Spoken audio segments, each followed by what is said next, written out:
चलो Bohr model में आगे डिटेल पे आते हैं।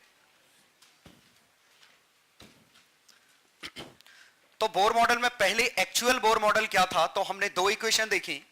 एक सेंट्रीपिटल फोर्स कौन दे रहा है, तो 1/4 pi epsilon not ZEE by R square. एक दूसरा हमने देखा कि conservation of angular moment NH by 2 pi.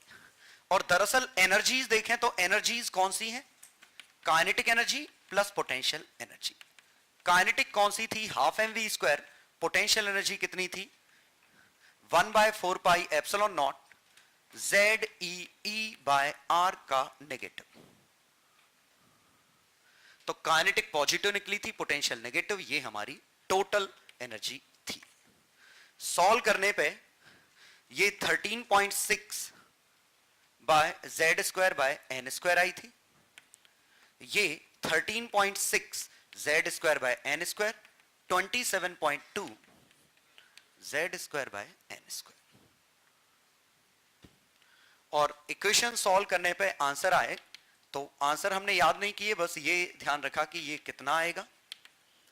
Velocity 2.18 into 10⁻⁶ Z by N metre पर सेकेंड। एनर्जी ये लिख चुके हैं। बाकी सब हम कुछ नहीं निकाल रहे हैं। जैसे टाइम पीरियड पूछा होता तो वो तो हम 2 पाई R बाय N से निकालेंगे, 2 pi R by V, R N square by Z। ठीक है, तो ये T नॉट इंटू, और T नॉट क्या होगा, जो ग्राउंड स्टेट का आंसर है। V कितना था, Z बाय N था ना, N³ bye Z square. Sorry, ये उल्टा लिख दिया। ठीक है, de Broglie lambda 2 pi R by N, तो directly proportional to N। R N square by Z, तो N, तो अगर Z भी काउंट करना है तो N बाय Z। क्लियर। तो ये time period, wavelength, magnetic field या करंट पूछा होता। करंट है चार्ज बाय टाइम पीरियड, और करंट कितना बनेगा, I not into Z square by N cube. Magnetic moment N E by 2m angular momentum, और ये है NH by 2 pi directly proportional to N only, independent of Z। Even angular momentum भी mvr NH by 2 pi, सिर्फ N का role है, Z का role यहां नहीं आया। मैग्नेटिक फील्ड एट सेंटर, छापने की जरूरत नहीं फिर से। सेंटर पे मैग्नेटिक फील्ड, तो μ0 upon 4 pi 2I pi by R। I किस पे डिपेंड कर रहा है, Z square by N cube. R किस पे डिपेंड कर रहा है, N स्क्वायर बाय Z, तो Z क्यूब बाय N पे 5। ठीक है, तो ऐसी बहुत सारी चीजें पूछी जा सकती हैं। डी ब्रॉगली लैम्डा निकालने का तरीका एक और हो सकता है, 150 बाय काइनेटिक एनर्जी। और काइनेटिक एनर्जी ये समझ आया,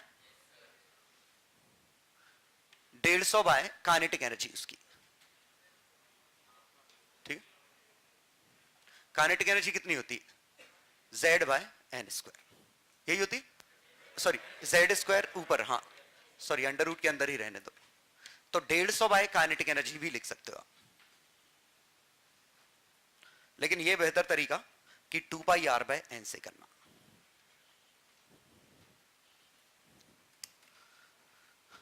तो ये अभी तक का स्टैंडर्ड बोर मॉडल था। अब हम यहां बात करते हैं हाइपोथेटिकल बोर मॉडल। मतलब हम कंडीशंस बदलेंगे और बोर मॉडल के कॉन्सेप्ट एज इट इज रखेंगे और फोर्स लगाने का तरीका बदल देंगे। समझाता हूं कैसे। तो हाइपोथेटिकल मॉडल वो था जहां न्यूक्लियस के अराउंड एक सिंगल इलेक्ट्रॉन रोटेट कर रहा था, रिवॉल्व कर रहा था। तो अब हम क्या करेंगे कि क्वेश्चन ही देख लो। Assume that a charge particle Q mass m revolves around revolves in circle due to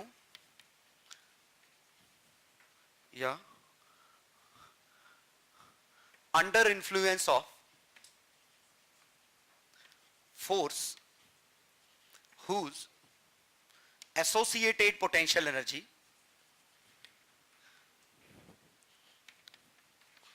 is equal to K by R Q. Treating Bohr model true,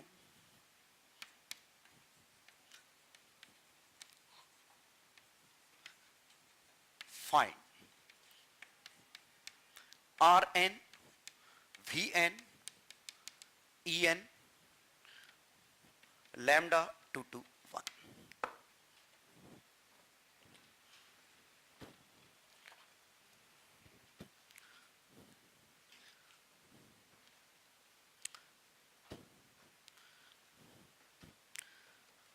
तो पहले क्वेश्चन समझिए क्या है।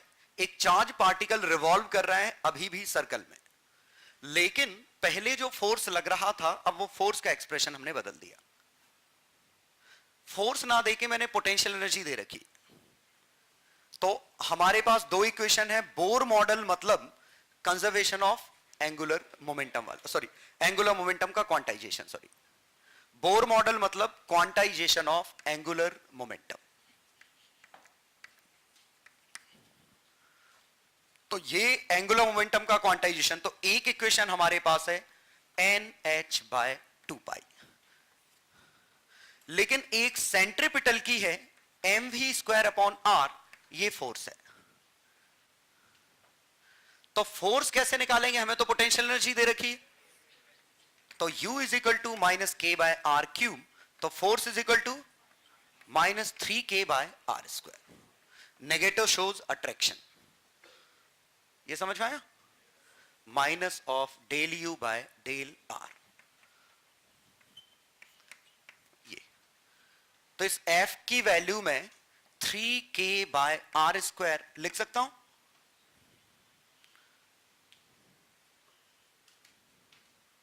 मतलब अभी भी सेंट्रीपिटल फोर्स F ही है, इसके बराबर। एक एक्स्ट्रा कंडीशन क्या आ गई, mvr nh बाय 2 और अब हम सॉल्व करें, r से r कट गया तो mv स्क्वायर की वैल्यू 3k आया बाय r, और mvr वहां से उठा के छाप लें तो मैं इस r को इस साइड ही ट्रांसफर कर देता हूं। देखो mv स्क्वायर r 3k, सही है, और mvr इंटू v 3k, तो nh by 2 pi into v 3k। तो v की वैल्यू कितनी आई,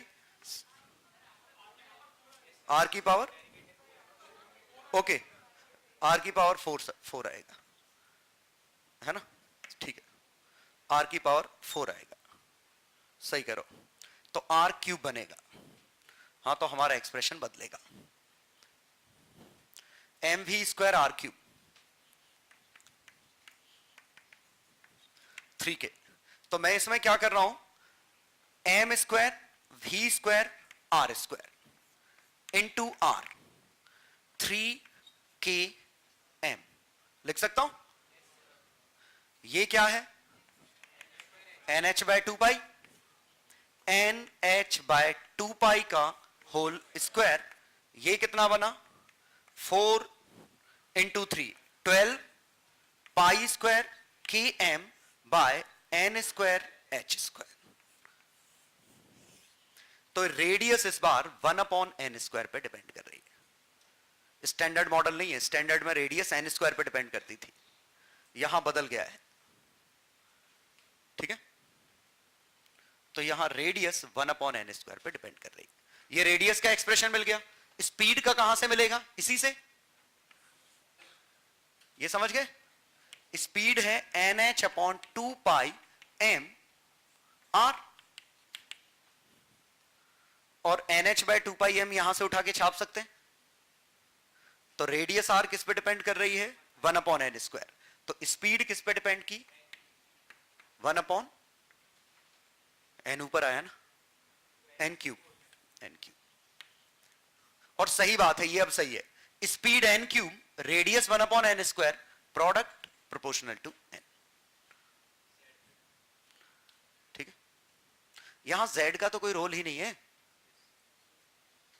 z का तो तब होता जब न्यूक्लियस के अराउंड घूम रहा होता। हमें तो ये हाइपोथेटिकल कुछ कह दिया, तो यहां z का कोई मीनिंग नहीं है।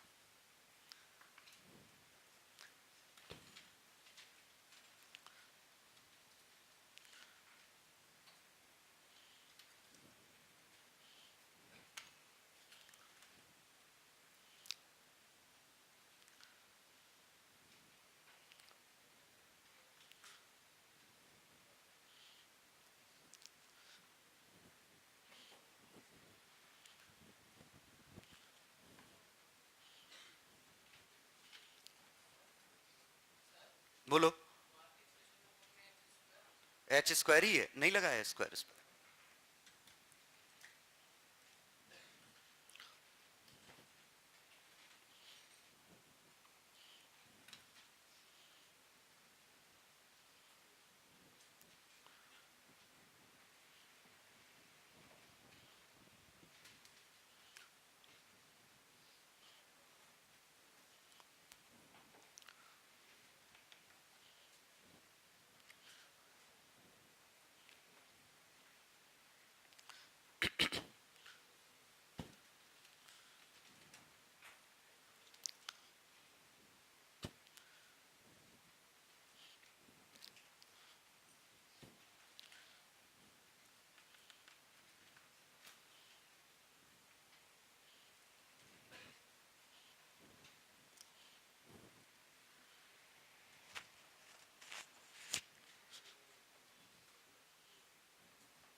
अब हमें मेन चीज निकालनी है यहां पे एनर्जी। तो काइनेटिक एनर्जी ½ mv², और ½ mv² हम निकालेंगे नहीं, हम यहां से सोच लेंगे। देखें, mv²/r की वैल्यू 3k/r पे 4 था, तो mv² की वैल्यू 3k/r³, तो ½ mv² की वैल्यू 3k/2r³। तो काइनेटिक एनर्जी 3k/2r³, और पोटेंशियल एनर्जी क्वेश्चन में गिवन ही थी -k/r³। तो टोटल एनर्जी कितनी आई? 3/2 और -1, k/2r³। क्लियर? और अगर वैल्यू निकालनी है तो r की वैल्यू वो उठा के छाप दो। तो किस पे डिपेंड कर रही है? n⁻⁶ पे। बात समझ में आई? तो इस बार अगर एनर्जी लेवल 1 से 2 पहुंचेंगे तो एनर्जी U से 2⁶U हो जाएगी। ठीक है, 64U हो जाएगी।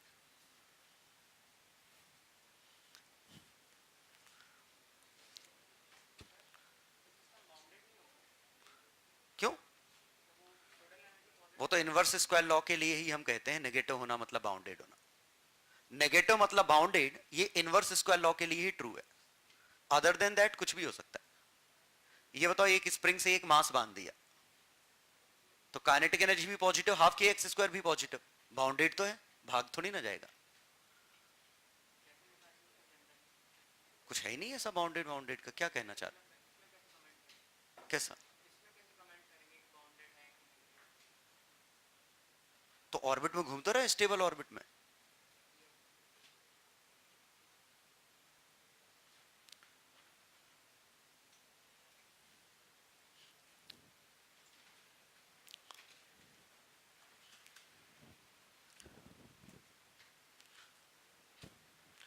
तो देख सकते हैं यहां टोटल एनर्जी पॉजिटिव निकल के आई है। तो ऐसा रूल ही नहीं है कि टोटल एनर्जी नेगेटिव मतलब बाउंडेड। वजह बहुत ही सिंपल है, टोटल एनर्जी पोटेंशियल और काइनेटिक का समेशन है। पोटेंशियल डेटम पे डिपेंड करती है, तो हम रेफरेंस बदल के टोटल को पॉजिटिव ही तो बना सकते हैं। वो तो तब का है जब इनवर्स स्क्वायर लॉ लग रहा है और इंफिनिटी पे हम जीरो माने, तब टोटल एनर्जी नेगेटिव मतलब बाउंडेड है, जो कि ग्रेविटेशन और इलेक्ट्रोस्टैटिक्स दोनों में सही था। बाकी जगह ऐसा कोई रूल नहीं।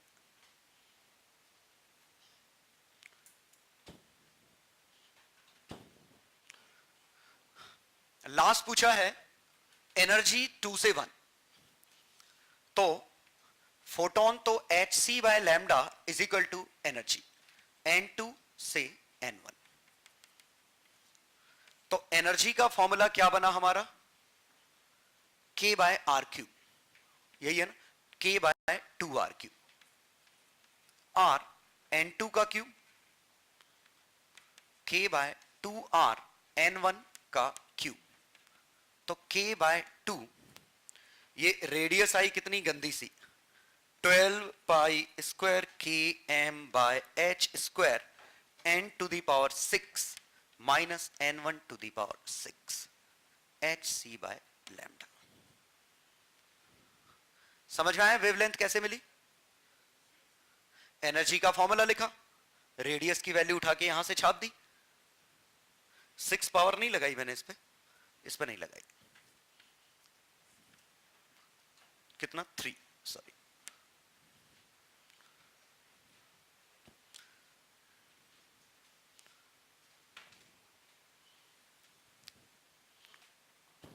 जनरली रेशो पूछा जाता है,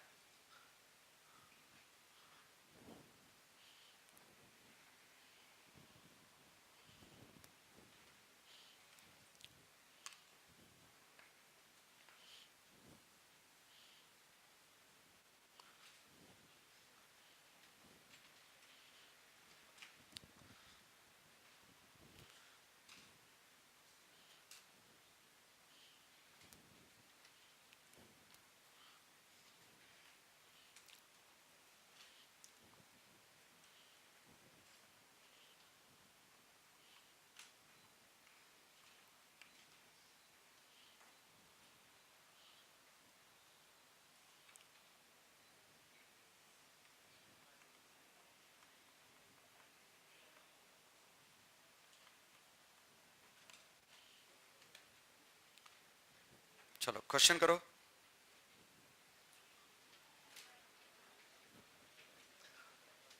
तो इसमें कुछ याद रखने की जरूरत नहीं, क्वांटाइजेशन ऑफ एंगुलर मोमेंटम लगाओ, 2 इक्वेशन निकालो, आंसर निकल आएगा।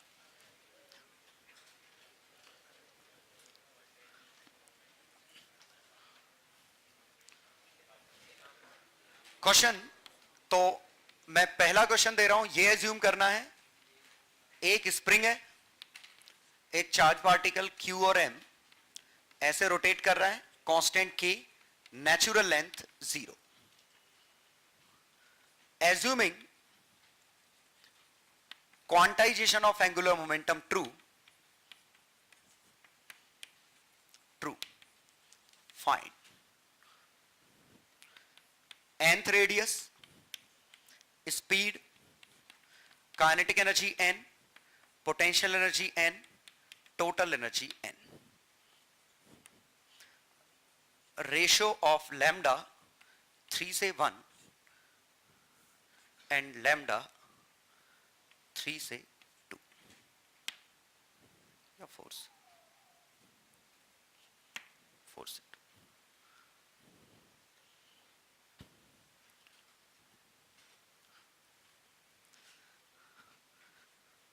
हाँ एक मिनट, पहले हम कुछ देर वेट करेंगे, पहले हम समझेंगे कि ये क्वांटाइजेशन ऑफ एंगुलर मोमेंटम का रायता क्या फैल रहा है।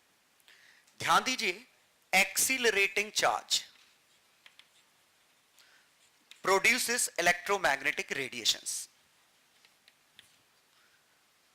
तो इस हिसाब से लूजेस एनर्जी, और अगर एक्सीलरेटिंग चार्ज एनर्जी लूज करेगा तो अगर वो किसी एक पर्टिकुलर रेडियस में घूम रहा है, ये पर्टिकुलर रेडियस में घूम रहा है, तो इसकी एनर्जी कांस्टेंट निकलती है। लेकिन अगर ये एनर्जी लूज करने लग जाएगा तो इवेंचुअली ये ऐसे गिर जाएगा, वही जो रदरफोर्ड मॉडल का फेल्योर था कि एक्सीलरेटिंग चार्ज एनर्जी रेडिएट करता है।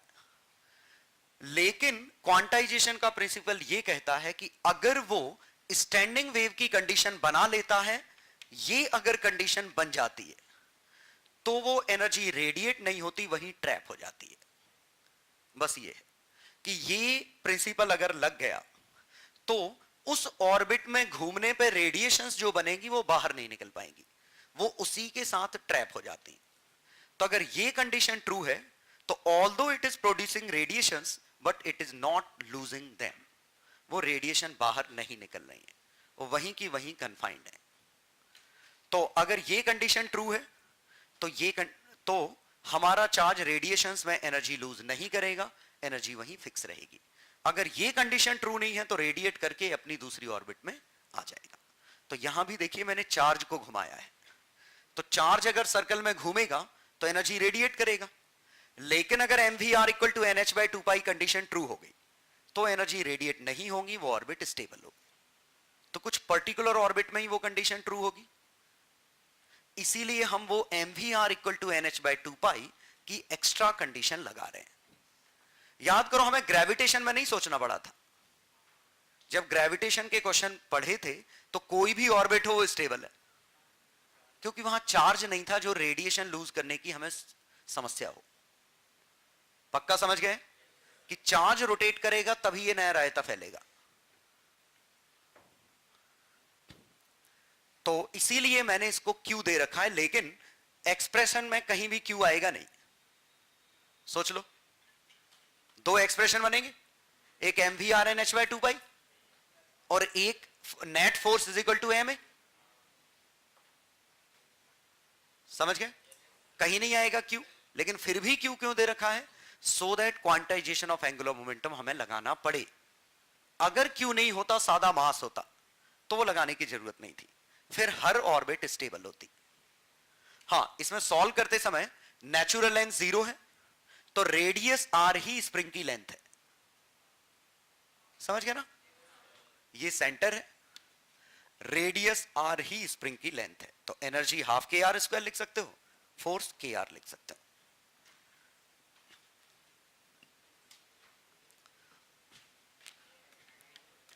दूसरा एक और इंटरेस्टिंग क्वेश्चन आ रहा है, एक मिनट दूसरा और समझ लो, करना आपको दोनों ही है।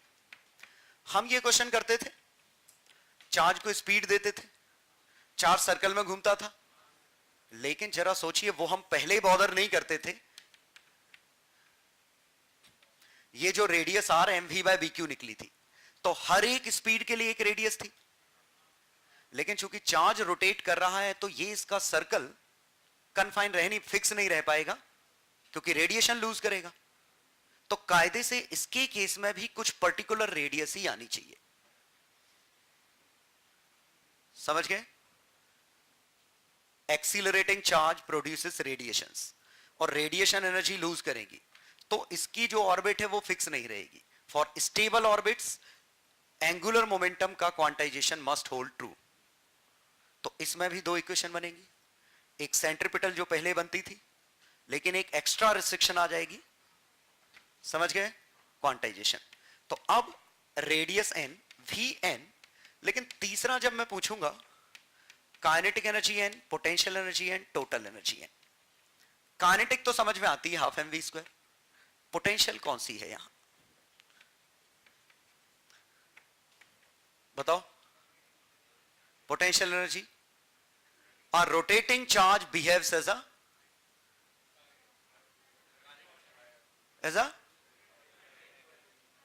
एक rotating charge behaves as a current carrying coil, and a current carrying coil is a magnetic dipole, and magnetic dipole is placed in magnetic field। तो एक माइनस m डॉट b की एनर्जी आएगी। अब आया समझ? तो वो पोटेंशियल है, काइनेटिक हाफ mv स्क्वायर है। तो ट्राई करिएगा। ये क्या है? Charge rotating in uniform magnetic field for stable orbits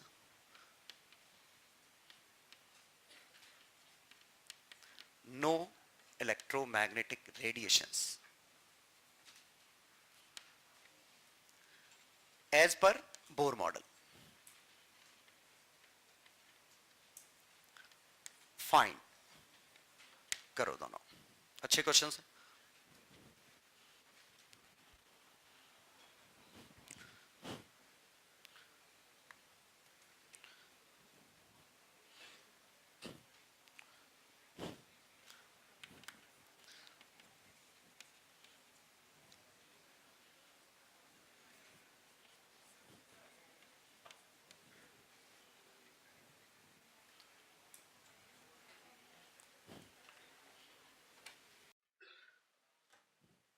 पहला क्वेश्चन, तो हमें दो इक्वेशन लगानी है, एक सेंट्रीपिटल वाली, तो जब रेडियस आर होगी तो इस पे फोर्स के आर लगेगा, स्पीड v, तो force is equal to M we square by R, एक इक्वेशन। दूसरी M we R N H by 2 pi.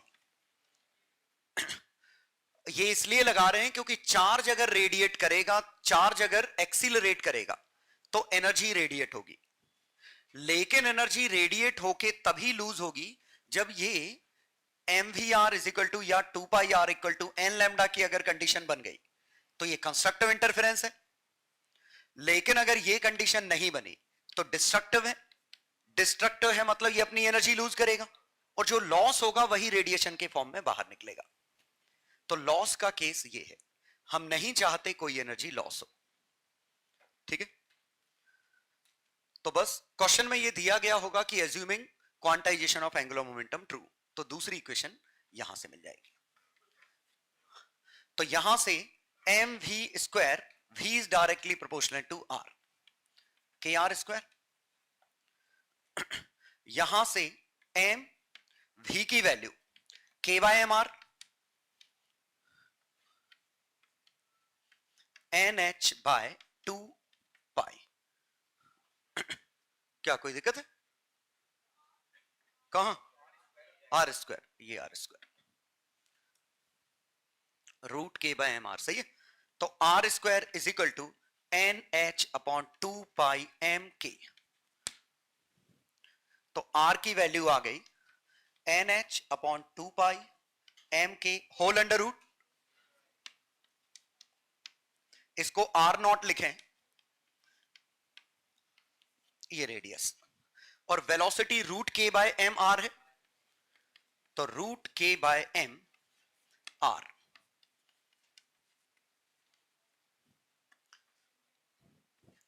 ये भी रूट एन पे डिपेंड कर रही है और k बाय एम, एम इधर, तो इसी फॉर्म में छोड़ सकते हैं, इसको हम v नॉट रूट एन लिख लेते हैं। क्लियर? रेडियस और वेलोसिटी मिल चुकी हैं, अब हमें चाहिए काइनेटिक एनर्जी और potential energy.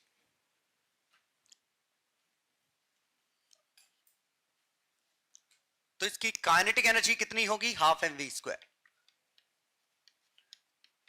Half M we square, और हाफ एम वी स्क्वायर अगर यहां से उठा के छापें तो ये हाफ के आर स्क्वायर है। Potential energy half K X square है, डेल्टा एक्स एक्सटेंशन का होल स्क्वायर, जो कुछ और नहीं आर स्क्वायर ही। तो टोटल एनर्जी इसकी कितनी है? के आर स्क्वायर, और आर की वैल्यू उठा के छापो, आर की वैल्यू कितनी है? एच अपॉन 2 पाई एम के एन, ये हमारी टोटल एनर्जी। तो कितना बना? 1/2 pi under root K by M, 1/2 pi H N, ये टोटल एनर्जी आ गई। ठीक है, आधी आधी दोनों में बटी है, और इस बार दोनों एनर्जी पॉजिटिव है। देखो पोटेंशियल भी पॉजिटिव, काइनेटिक भी पॉजिटिव, तो कोई नेगेटिव टोटल एनर्जी का मतलब नहीं है, क्योंकि इनवर्स स्क्वायर लॉ वाला केस डील नहीं कर रहे हैं। तो टोटल एनर्जी एन के प्रोपोर्शनल आएगी।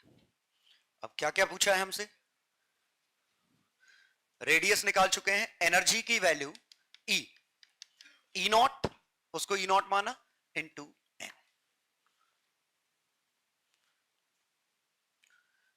अब वेवलेंथ पूछी थी शायद, कहां से कहां? 3 से 1 और 4 से 2। इसका वही आएगा जो एनर्जी 4 से 2 और वेवलेंथ एनर्जी 3 से 1। और 4 से 2 की एनर्जी कितनी है? ई नॉट 4 माइनस 2, इसका ई नॉट 3 माइनस 1, कितना आया? 1। एन के प्रोपोर्शनल है, इसीलिए आंसर 1 आया। एग्जैक्ट वेवलेंथ निकालनी होती तो एच सी बाय लैम्डा से कंपेयर करते।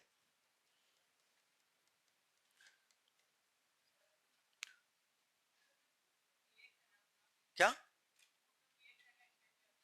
हाँ, नेचुरल लेंथ 0 थी,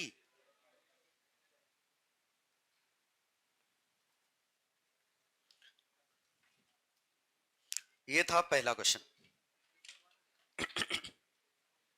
मतलब इस पूरे में समझिए कि पुराना वाला मैकेनिक्स ही लग रहा है, kinetic energy half M we square, potential energy half K X square. बस एक्स्ट्रा चीज क्या आ गई, स्टेबिलिटी की वजह से क्वांटाइजेशन, कि कुछ डिस्क्रीट ऑर्बिट ही ऐसी हैं जहां पे वो स्टेबल रह पाएगा, बाकी ऑर्बिट में छोड़ोगे तो वो एनर्जी लूज करके किसी और ऑर्बिट में चला जाएगा।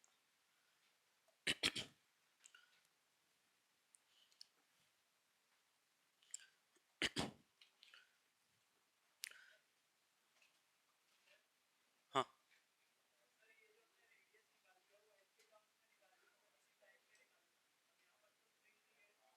टाइम पे निकाली मतलब इस पर्टिकुलर रेडियस में अगर ये घूमेगा तो वो स्पीड भी पर्टिकुलर है। स्पीड हमें इस रेडियस में ये स्पीड देनी पड़ेगी, इस रेडियस में ये स्पीड दोगे तो जो सर्कुलर ऑर्बिट आएगी वो स्टेबल होगी।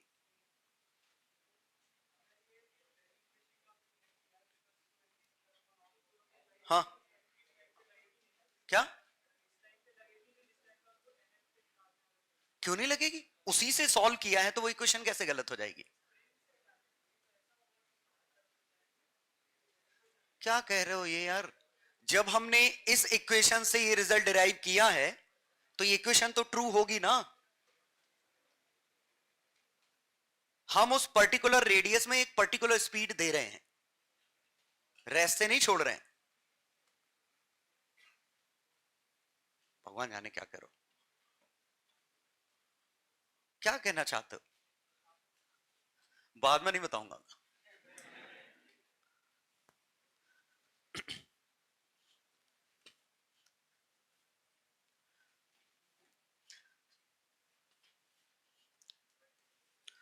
चलो सेकंड और भी अच्छा क्वेश्चन था।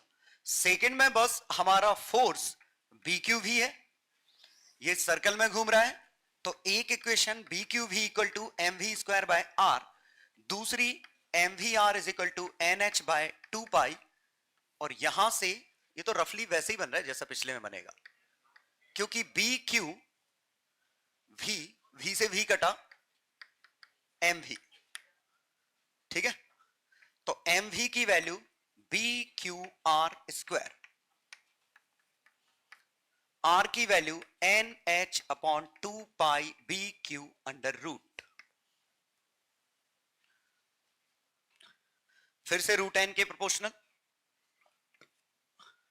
स्पीड आर के प्रोपोर्शनल है, तो स्पीड की वैल्यू अगर हम लिखते तो यहां से लिख लें N H upon two pi M R, और आर की वैल्यू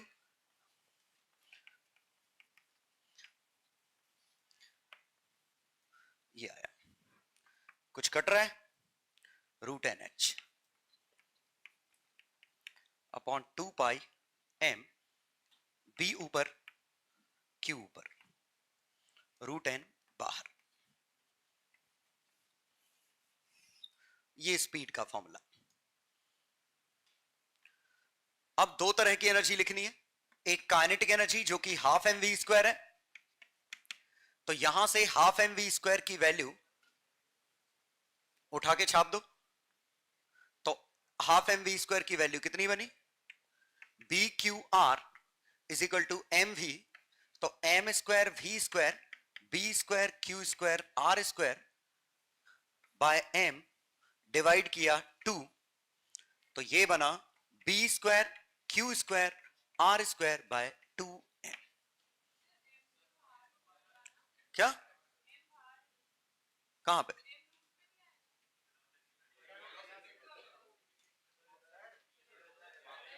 कहां पे, वेलोसिटी में m, ओके एम स्क्वायर था, वो हम यूज ही नहीं किए तो पता चलेगा भी। हाँ, kinetic energy M, M square किया, एम ऊपर आएगा ना, half M we square, M नीचे ले गए, B square Q square R square 2m, बिल्कुल सही है। पोटेंशियल एनर्जी बाएगी minus M dot B, magnetic moment कितना है, तो इसको एम बी साइन 180, ये 180 समझ में आया, क्रॉस है मैग्नेटिक फील्ड, ऐसे घूम रहा है, तो एम वेक्टर ऊपर बी अंदर, तो आंसर आया m और b, और magnetic moment q by 2m angular momentum झेला cos 180 है, वो लिखा तो cos 180 है, ठीक है। तो ये बना n q h b 4 pi m। Kinetic energy में रेडियस का स्क्वायर छापो, रेडियस कहीं निकाली थी, इसका स्क्वायर छापो, तो B square Q square by 2m, radius का square N H upon 2 pi B Q, B Q से एक बी क्यू कट गया, तो वो भी 4, ये भी बराबर आई, तो काइनेटिक एनर्जी भी हमारी आई N B H Q 4 pi M. ये काइनेटिक है, ये पोटेंशियल है।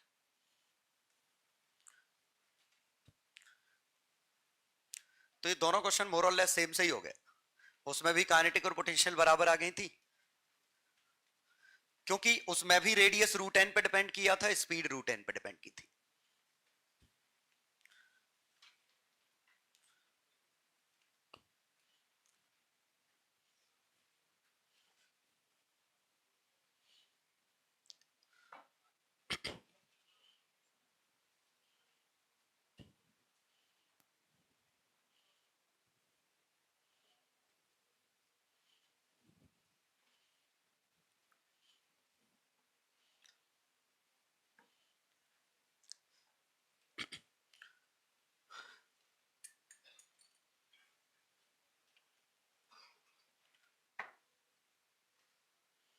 चलो नेक्स्ट डिस्कशन, ये बोर हाइपोथेटिकल बोर मॉडल का डिस्कशन था कि अगर बोर मॉडल से रिलेटेड बात की जाए तो हम एंगुलर मोमेंटम वाला क्वांटाइजेशन का, ये एक एक्स्ट्रा इक्वेशन है जो ऑर्बिट्स को क्वांटाइज कर देगी, कुछ पर्टिकुलर ऑर्बिट ही अलाउड रहेंगी।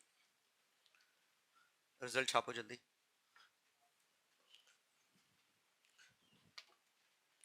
और टोटल एनर्जी इनका समेशन है, तो total energy kinetic plus potential है, और ये आई N B H Q by 2 pi M proportional to N.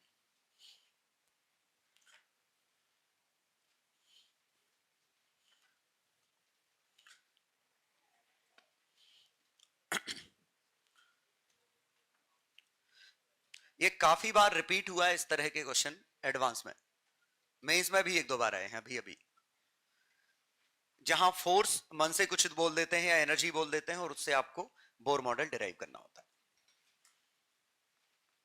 Dependency बतानी होती है कौन सा किस पे डिपेंड करेगा।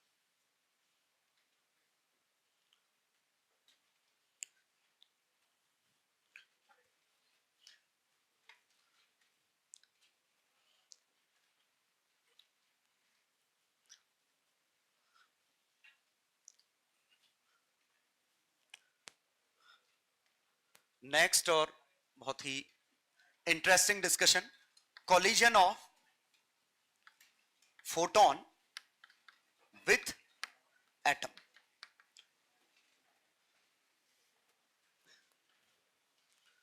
पहले विथ फ्री इलेक्ट्रॉन लिखता हूं,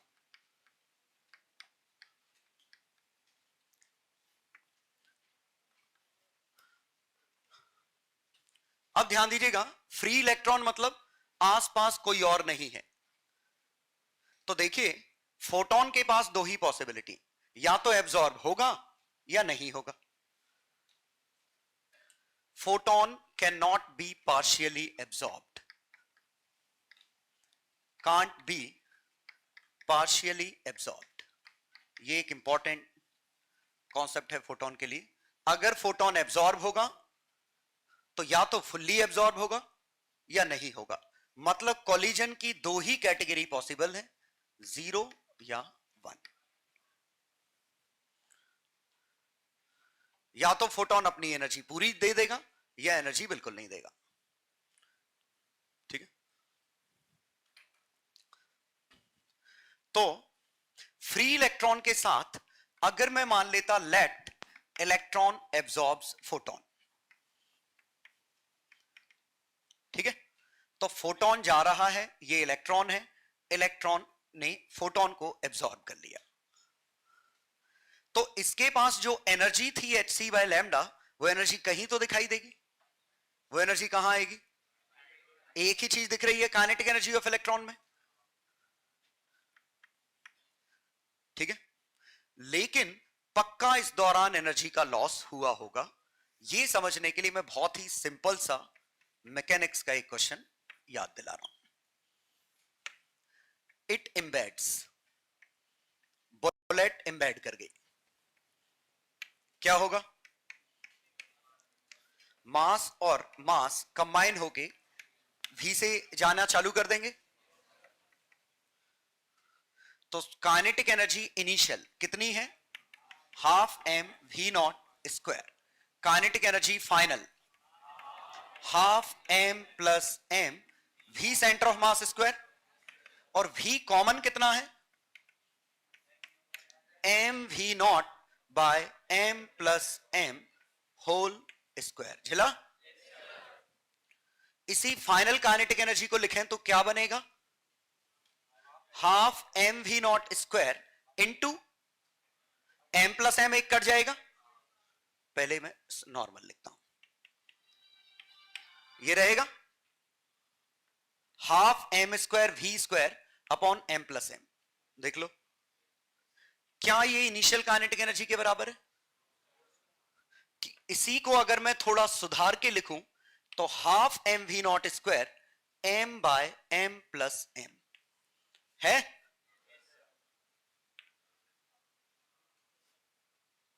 ये समझ गए? इंटरेस्टिंग चीज तो हम ये लिखने वाले हैं इसमें, लॉस इन काइनेटिक एनर्जी कितना है। तो इनिशियल में से फाइनल माइनस कर दो, और ये माइनस निकालते तो क्या बनता? Half M V not square capital M by capital M plus small M, और इसी को फाइनली मैं लिख लूं इनिशियल काइनेटिक एनर्जी इनटू ये। पक्का समझ गए? मतलब part of kinetic energy will be lost. Feel आया है? एक और बात है, 100% एनर्जी तो लॉस नहीं हो रही है, because part of kinetic energy is needed to maintain momentum. Momentum बचाए रखने के लिए कुछ एनर्जी चाहिए। लॉस गारंटीड लॉस हुआ है। देखो, लॉस तो हुआ है लेकिन लॉस पूरा नहीं है। ये बात समझ में आ रही? और वो लॉस कितना है? ये रेशो में। अब जरा समझिए कि यहां से यहां के दौरान भी लॉस इन काइनेटिक एनर्जी होगा। होगा loss in energy of photon. क्यों? Because of inelastic collision. ये समझ में आया इन इलास्टिक कोलिजन क्यों कह रहा हूं? फोटोन एब्जॉर्ब हो जा रहा है, तो इन इलास्टिक कोलिजन की वजह से लॉस हुआ। अब मुद्दा यह उठा कि वो लॉस कहां है। आप अगर कहो कि काइनेटिक एनर्जी में, तो हम उसकी थोड़ी ना बात कर रहे हैं, हम तो इस और हाफ एम वी स्क्वायर के लॉस की बात कर रहे हैं। ये समझ में आया लॉस क्या है? H C by lambda minus half mass of electron V square.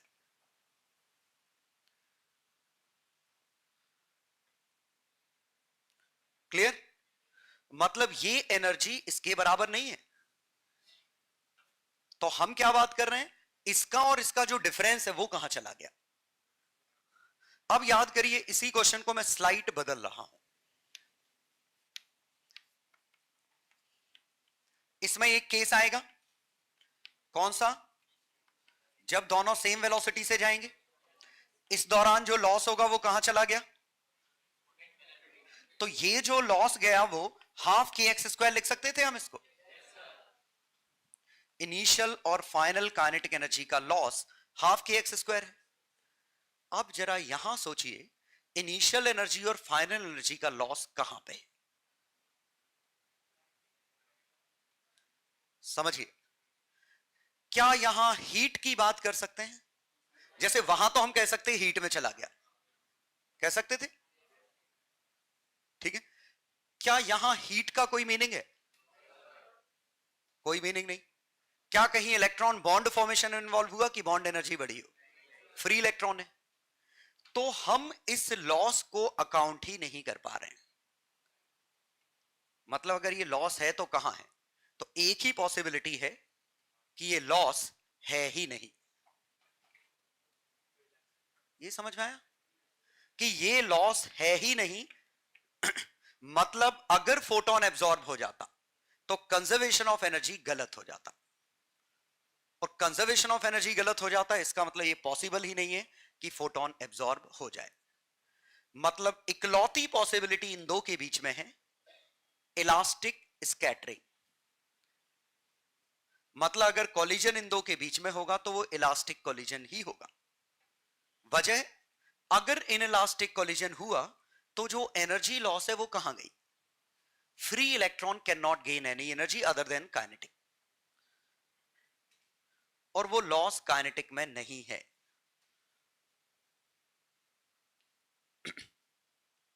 Mechanics में ये काफी बार आया होगा इस तरह की चीजें, लेकिन मुझे पक्का भरोसा है सब भूल गए होगे। याद है कि इस तरीके से, शायद पता नहीं तुमने सोचा है कि नहीं सोचा है कि तो मैं फिलहाल एक मिनट, क्योंकि ये उतना आसानी से पचेगा नहीं जब तक कि हम इसको कॉमन सेंस नहीं बना लेते, तो मैं थोड़ा मैकेनिक्स का कॉमन सेंस बना रहा हूं। ध्यान देना अच्छे से। ये ट्रक है फ्रिक्शनलेस सरफेस पे, हमने ये गोबर लिया, इसको वेलोसिटी v नॉट से लेके इस पे ट्रक पे मार दिया। हमने गोबर को काइनेटिक एनर्जी दी और सीधे मार दिया ट्रक में। क्या होगा?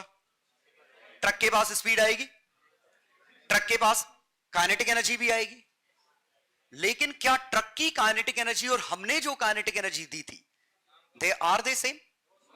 Momentum is same. ये फील आया? हमारा मोमेंटम और जो ट्रक में गोबर चिपक गया, ये उसका momentum, they are equal. This is conservation of linear momentum. लेकिन क्या इनकी एनर्जी इक्वल है? और इसकी एनर्जी काफी कम होगी। या तो हम कैलकुलेशन देखें, लॉजिकली करूं, इसका P है तो इसका भी P है, लेकिन एनर्जी क्या होती है?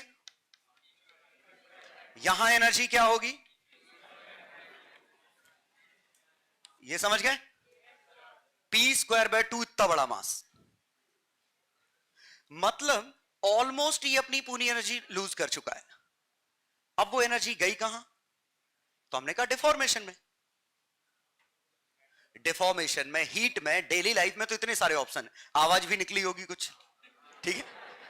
बॉडी डिफॉर्म भी हुई है। सबसे आसान होता है, बॉडी डिफॉर्म हुई तो उसके अंदर एनर्जी स्टोर हो गई। स्प्रिंग डिफॉर्म हुई, एनर्जी स्टोर हो गई। और अकेले स्प्रिंग में ही थोड़ी स्टोर होती है, मैं कपड़े को ऐसे डिफॉर्म कर दूं, एनर्जी स्टोर हो गई, तभी तो वापस आ रहा है वो। कोई भी चीज डिफॉर्म होगी तो वो एनर्जी स्टोर करेगी। गोबर डिफॉर्म हुआ, उसके अंदर एनर्जी आ गई। यह अलग बात है कि वो एनर्जी हम वापस नहीं ले सकते। कुछ चीजें वापस कर देती हैं, जैसे स्प्रिंग जो इलास्टिक मटेरियल है। कुछ चीजें ऐसी होती डिफॉर्म हो जाती हैं लेकिन रिफॉर्म नहीं होती। लेकिन इसका कतई मतलब यह नहीं है कि वो एनर्जी नहीं ले सकती। समझ गए? समझिए, हम किसी गद्दे पे जो स्प्रिंग से कनेक्टेड है, ऊपर से गिरे, डिफॉर्म हुआ, वापस रिफॉर्म हुआ, हम वापस उछल गए। लेकिन उसकी जगह आप किसी रेत पे गिरे होते तो डिफॉर्म होती, रिफॉर्म नहीं होती। लेकिन आपका ½ mv² तो लूज किया है ना उसने, खुद का गेन भी किया है। यह अलग बात है, वो वापस नहीं किया। समझ गए? तो गोबर डिफॉर्म हुआ, मोमेंटम में बिल्कुल लॉस नहीं है, momentum is still conserved, but there is a loss in energy. और कहा जाए तो ऑलमोस्ट पूरी एनर्जी लूज हो चुकी है। पक्का समझ गए? तो conservation of momentum doesn't imply conservation of energy. हाँ, कुछ कह रहे हो? तो पक्का समझ में आया मैं यहां क्या कहना चाह रहा हूं कि डेली लाइफ में हम क्या बात करते हैं कि यहां मोमेंटम कंजर्व्ड है, एनर्जी कंजर्व नहीं है। वजह क्या है? ये मास काफी बड़ा है। क्लियर?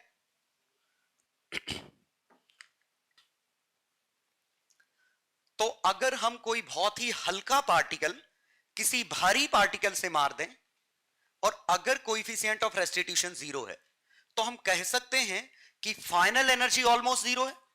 इसका मतलब loss is almost initial energy. ये समझ में आया?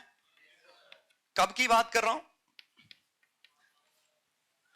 ये आया समझ में? तो जब हल्का मास किसी भारी मास से परफेक्टली इनइलास्टिक कोलिजन करता है तो ये अपनी पूरी एनर्जी लूज कर देता है,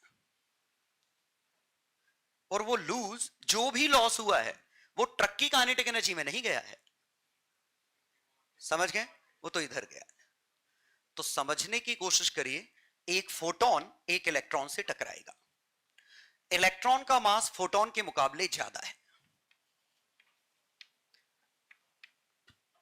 अब अगर ये फोटोन इससे चिपक जाता गोबर की तरह, तो क्या कोई चीज डिफॉर्म हो सकती है? फोटोन है ही नहीं कुछ, तो डिफॉर्म कहां से होगा?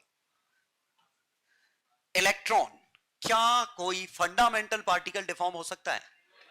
Electron can not be deformed, समझ गए? तो डिफॉर्मेशन में तो एनर्जी गई नहीं। साउंड, लाइट वाइट का किसी का सेंस ही नहीं है यहां, लाइट अपने आप में फोटोन ही है, ठीक है? साउंड तब होता जब आसपास एयर होती, ये तो फ्री है। तो मैं ये कह सकता हूं कि इलेक्ट्रॉन की kinetic energy hc by lambda के मुकाबले तो काफी कम आएगी, तो पूरा जो hc बाय लैम्डा का लॉस है वो कहीं जाना चाहिए, लेकिन यहां डिफॉर्म नहीं हो सकता। That's why loss is not permitted, ठीक है? यहां क्वांटम फिजिक्स अलग है नॉर्मल डेली लाइफ की फिजिक्स से, क्योंकि डेली लाइफ में चीजें डिफॉर्म कर सकती हैं। क्वांटम में जब हम एटॉमिक पार्टिकल्स की बात करेंगे, एटम्स की बात करेंगे, वहां डिफॉर्मेशन नहीं हो सकता, तो इसीलिए ये लॉस परमिटेड नहीं है। और चूंकि ये लॉस परमिटेड नहीं है, बात यहां खत्म हो गई कि ये हो ही नहीं सकता, ठीक है? लेकिन ये तो हो सकता था कि इलेक्ट्रॉन इधर चला जाए, फोटोन इधर चला जाए, और यहां kinetic energy of electron hc by lambda ये हो सकता है। मतलब, और ये क्या है? परफेक्टली इलास्टिक कोलिजन, यहां कोई एनर्जी लॉस नहीं हो रही है। लेकिन अगर ये इलेक्ट्रॉन से टकराया है तो इलेक्ट्रॉन के पास काइनेटिक एनर्जी आई है, तो चूंकि इसने एनर्जी गेन की होगी तो किसी ना किसी ने तो लूज की होगी, तो फोटोन का वेवलेंथ स्लाइटली बढ़ जाएगा, एनर्जी कम हो जाएगी। दरअसल यही इकलौता केस है जो पॉसिबल है फ्री इलेक्ट्रॉन के साथ, and this is called Compton effect.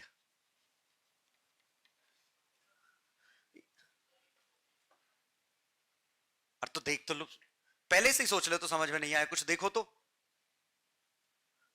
Photon अगर इलेक्ट्रॉन से टकराएगा तो इलास्टिक स्कैटरिंग, मतलब एक बॉल से दूसरी बॉल टकराई, ये इधर चली गई, इधर चली गई, ये इलास्टिक कोलिजन है, ये परमिटेड है, क्योंकि कंजर्वेशन ऑफ एनर्जी इसमें सही निकल रहा है, मोमेंटम भी सही निकल रहा है, जो इसके पास मोमेंटम है यही इनके पास मिला के मोमेंटम है। लेकिन वो पॉसिबिलिटी नहीं है कि फोटोन एब्जॉर्ब हो जाए।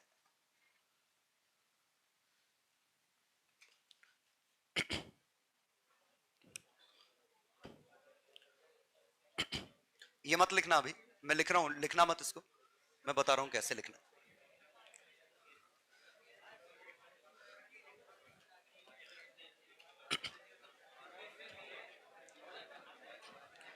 तो एक मिनट,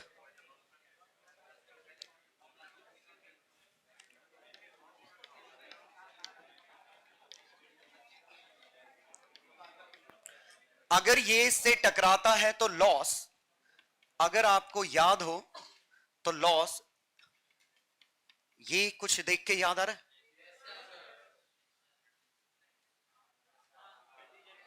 हाफ रिड्यूस मास भी रिलेटिव स्क्वायर, कुछ याद आया? नहीं आया?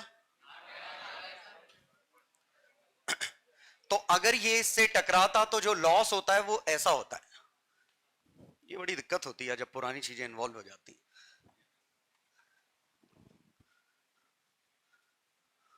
तो मैं इसको, अब मुझे ये प्रूफ बताना पड़ेगा अगर तुम्हें याद नहीं है तो। याद है? हाँ, ऐसे समझिए बस कि इनमें इनमें फाइनली कुछ m और m v1 और v2 से जाएंगे, कुछ इनिशियल ऐसा है। तो इसमें अगर परफेक्टली इनलास्टिक कोलिजन होता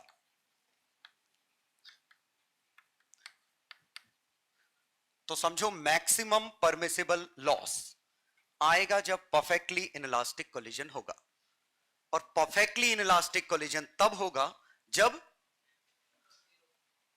जब ये दोनों चिपक जाएंगे,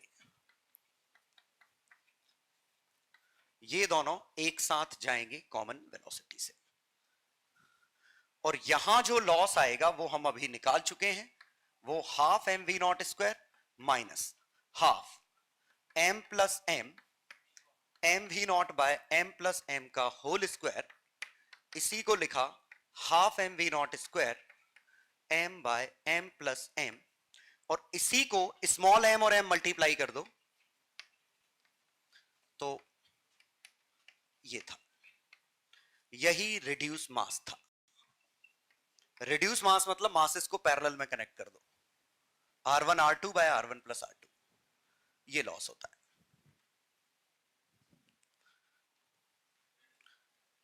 तो मैक्सिमम लॉस कब है परफेक्टली इनलास्टिक कोलिजन में? मिनिमम लॉस कब है? मिनिमम लॉस तब है जब इलास्टिक कोलिजन हो, और ऑब्वियसली इस समय कितना है लॉस? 0।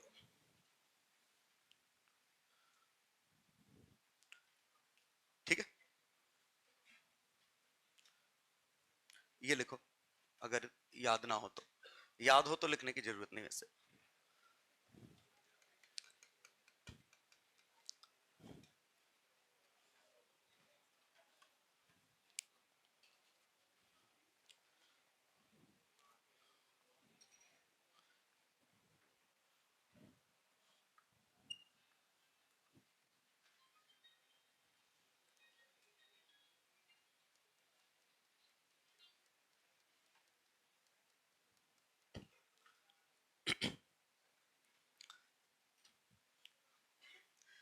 तो ये ध्यान रखिए कि सबसे ज्यादा लॉस की कंडीशन तब है जब चिपक के एक साथ चले जाएं।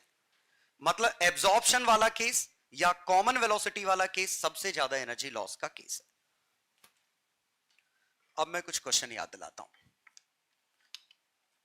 वही काइनेमेटिक्स के question, sorry work energy theorem जो भी मानना है उसके केस है।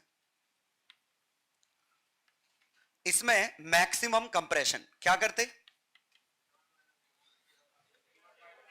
तो जब दोनों की वेलोसिटी कॉमन हो जाएगी उस समय कंप्रेशन मैक्सिमम होगा, और इससे इसके बीच का जो लॉस है वही गेन है।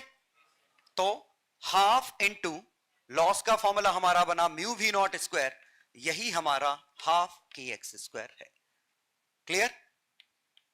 और म्यू वी नॉट स्क्वायर कितना था? M V not into capital M by M plus M, ये मैक्सिमम परमिसिबल। तो जो भी लॉस हुआ काइनेटिक एनर्जी में that is gain in spring energy. और देखो दूसरा इसका एग्जांपल, एग्जांपल 2। एग्जांपल वैसे मुझे लगता नहीं छापने की जरूरत है। ये V not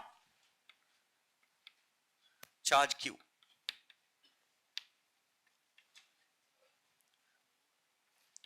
distance of closest approach. बताओ क्लोजेस्ट अप्रोच के समय क्या होगा? जब इनके बीच का डिस्टेंस मिनिमम होगा तब इनकी वेलोसिटी भी कॉमन होगी।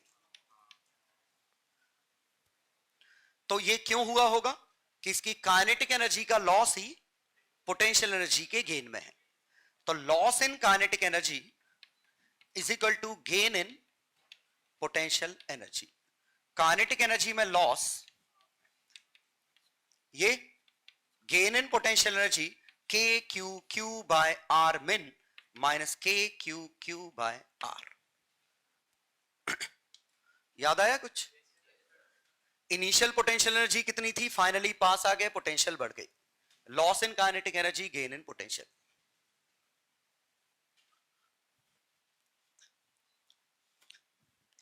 क्वेश्चन 3, इसके पास वेलोसिटी v नॉट है, ये इसमें पूछा होता मैक्सिमम हाइट अटेन्ड, तो क्या होगा? ये तब तक आगे जाता रहेगा जब तक कि इसके रिस्पेक्ट में रुक नहीं जाता। याद है क्वेश्चन? Finally velocity common. ठीक है, इसका और आसान सा क्वेश्चन जो तुमने पक्का किया होगा,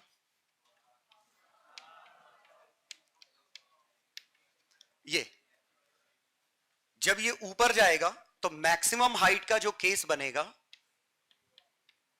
ये बनेगा, उस समय दोनों की वेलोसिटी बराबर हो जाएगी। और कितनी? तो इस दौरान लॉस इन काइनेटिक एनर्जी कहां है? कहीं तो जाएगा, गेन इन पोटेंशियल एनर्जी। और लॉस इन काइनेटिक एनर्जी कितना है? या तो आप half M we square minus, हम पहले ही ऐसे करते थे, M plus M V centre of mass square, झिल गया, यही एम जी एच है। और यही सॉल्व करने पे कितना है? Half M we square M by M plus M.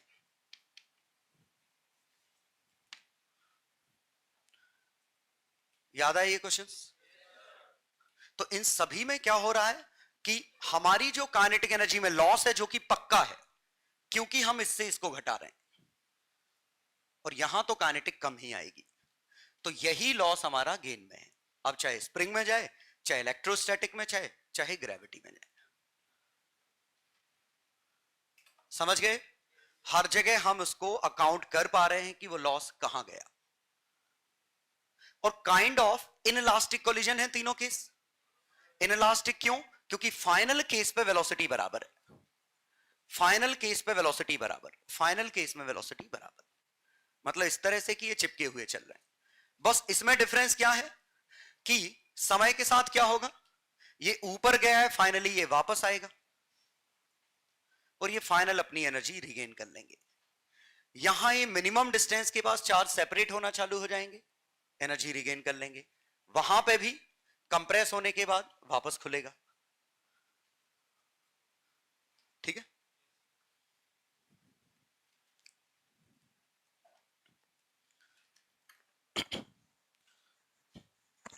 अब बस आपको सिर्फ एक छोटी सी चीज सोचनी है कि इसी में एक फोटोन इलेक्ट्रॉन के साथ टकरा रहा है, और अगर वो एब्जॉर्ब हो जाता तो वो लॉस हम नहीं बता पा रहे हैं कि लॉस कहां पे होगा। किसी तरह की एनर्जी है ही नहीं जहां गेन हो जाए, इसीलिए वो पॉसिबिलिटी खत्म हो गई।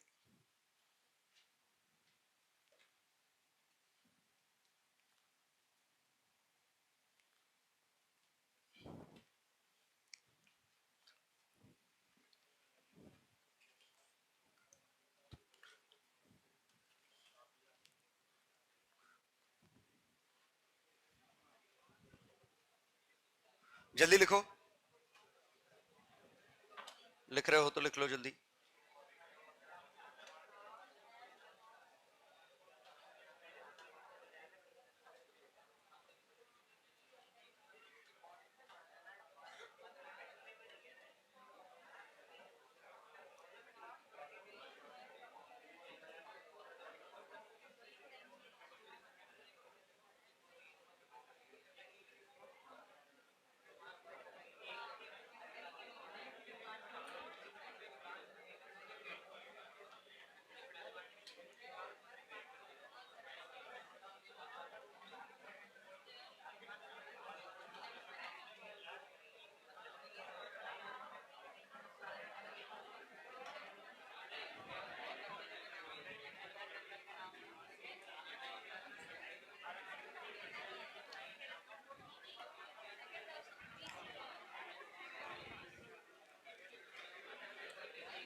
शांत हो जाओ।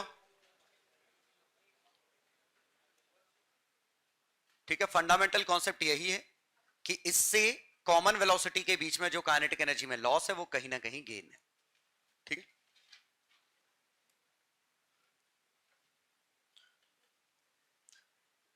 एक कोई केस लिख सकते हो, तीनों लिखने की वैसे जरूरत नहीं।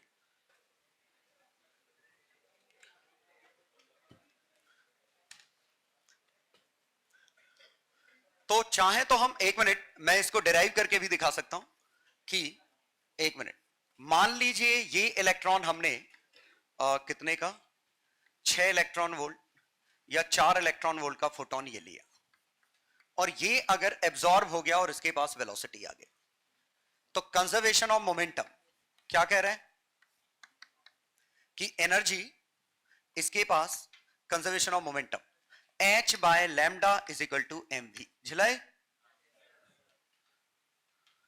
कंजर्वेशन ऑफ एनर्जी क्या कह रही है, H C by lambda equal to half M we square. लिख सकते हैं, तो h बाय लैम्डा की वैल्यू एम वी उठा के छाप दूं,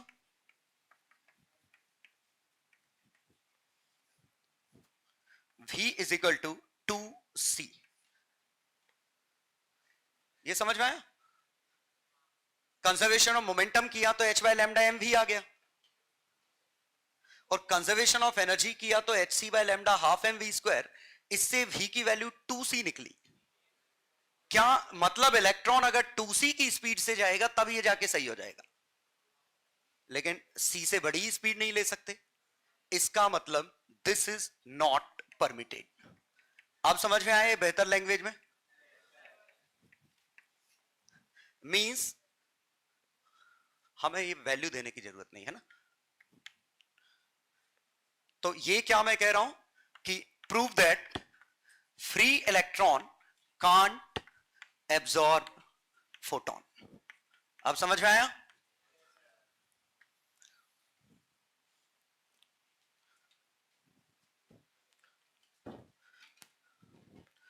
और दूसरी लैंग्वेज इसी की क्या थी कि अदरवाइज हम क्या सोच सकते थे कि loss in kinetic energy, loss in energy due to inelastic impact, inelastic collision. बेहतर है लिखूं वी कांट अकाउंट,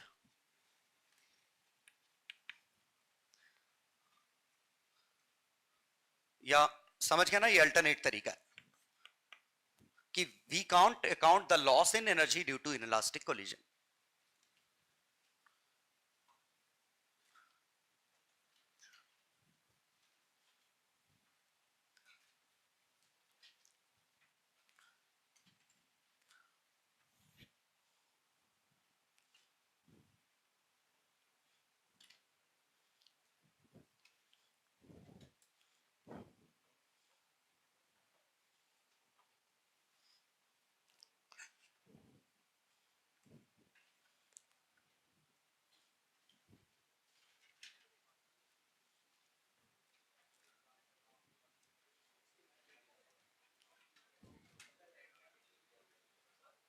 हाँ, वी कांट अकाउंट, लो अल्टरनेट लिखा है, इसी का एक्सप्लेनेशन है, अनादर एक्सप्लेनेशन लो, एक्सप्लेनेशन 2 इसी का, we can't account for loss in kinetic energy या loss in energy due to inelastic impact, E equal to 0। मतलब उस लॉस को कंपेंसेट करने जाओगे तो वेलोसिटी 2c निकलेगी।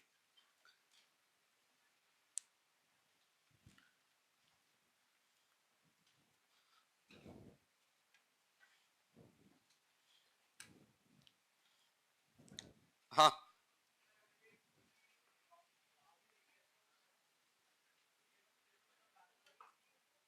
क्या,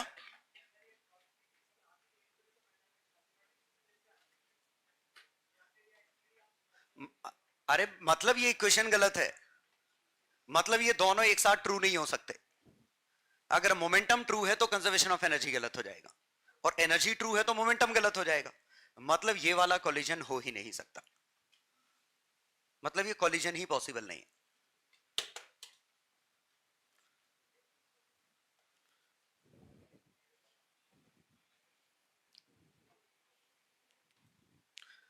अब हमारा दूसरा क्वेश्चन आया, तो now what will happen if photon collides with free electron?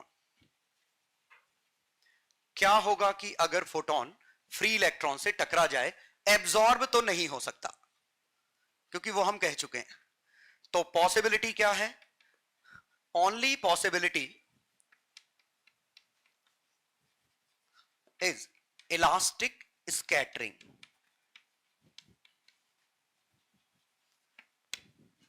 Elastic scattering समझ गए? जैसे बिलियर्ड बॉल एक बॉल से दूसरी बॉल हिट करके जाती है, इलास्टिक कोलिजन है, दोनों डायरेक्शन बदल ली है। तो वो कुछ ऐसा होगा कि ये फोटोन है, ये किसी हमारे इलेक्ट्रॉन से टकराया, टकराने के बाद हमारा इलेक्ट्रॉन इधर चला गया V से और फोटोन इधर चला गया C से। और अगर मैं यहां एंगल बनाऊं, ये θ1 ये θ2, तो अब इक्वेशंस कैसे ट्रू होंगी? कंजर्वेशन ऑफ मोमेंटम,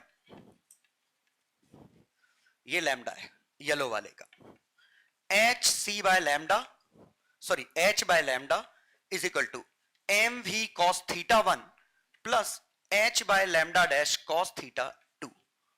ये चला लैम्डा डैश। और कंजर्वेशन ऑफ एनर्जी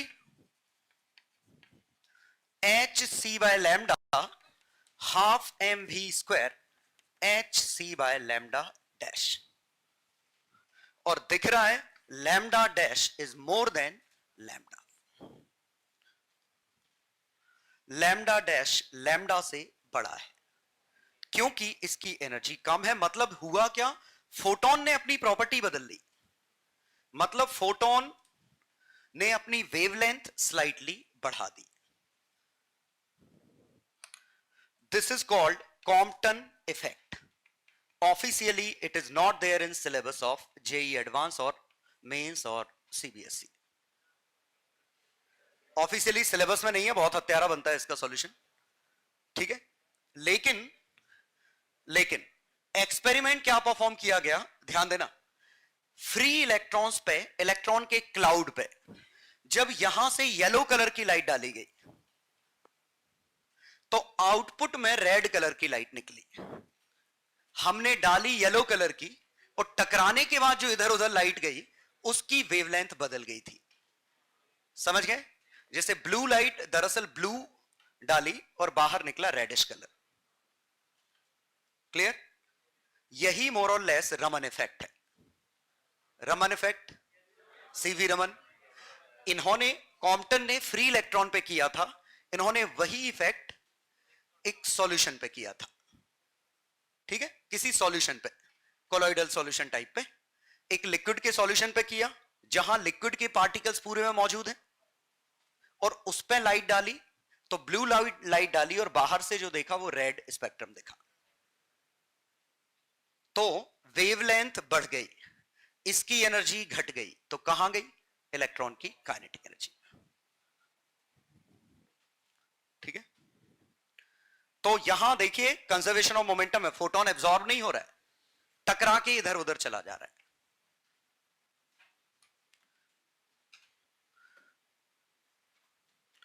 तो फ्री पार्टिकल या आयन से अगर टकराता है फोटोन तो स्कैटरिंग होगी।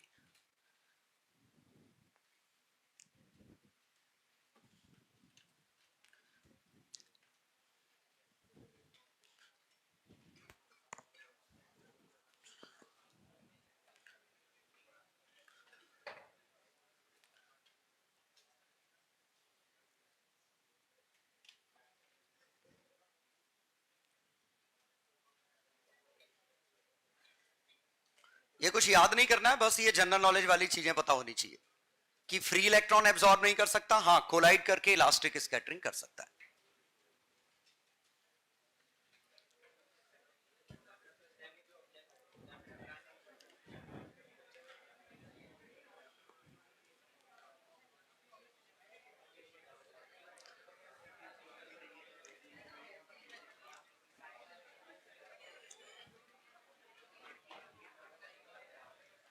एक मिनट, छाप लिया ना ये?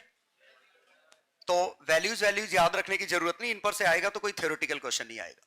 हाँ, इससे कुछ चीजें हम कह सकते हैं। एक न्यूट्रॉन दूसरे न्यूट्रॉन से टकराया, किस तरह का कॉलिजन होगा? दो न्यूट्रॉन आपस में टकराए, only possibility is elastic collision. क्या न्यूट्रॉन न्यूट्रॉन टकरा के अपनी एनर्जी कहीं लूज कर सकते हैं? इलेक्ट्रिक फोर्स है नहीं, इलेक्ट्रिक फोर्स है नहीं, तो वो तो लफड़ा ही खत्म हो गया। और न्यूट्रॉन रिजिड पार्टिकल्स हैं, वो डिफॉर्म भी नहीं हो सकते। पक्का समझ गए? तो हम कह सकते हैं कि दो न्यूट्रॉन टकरा रहे हैं, इलास्टिक कोलिजन होगा।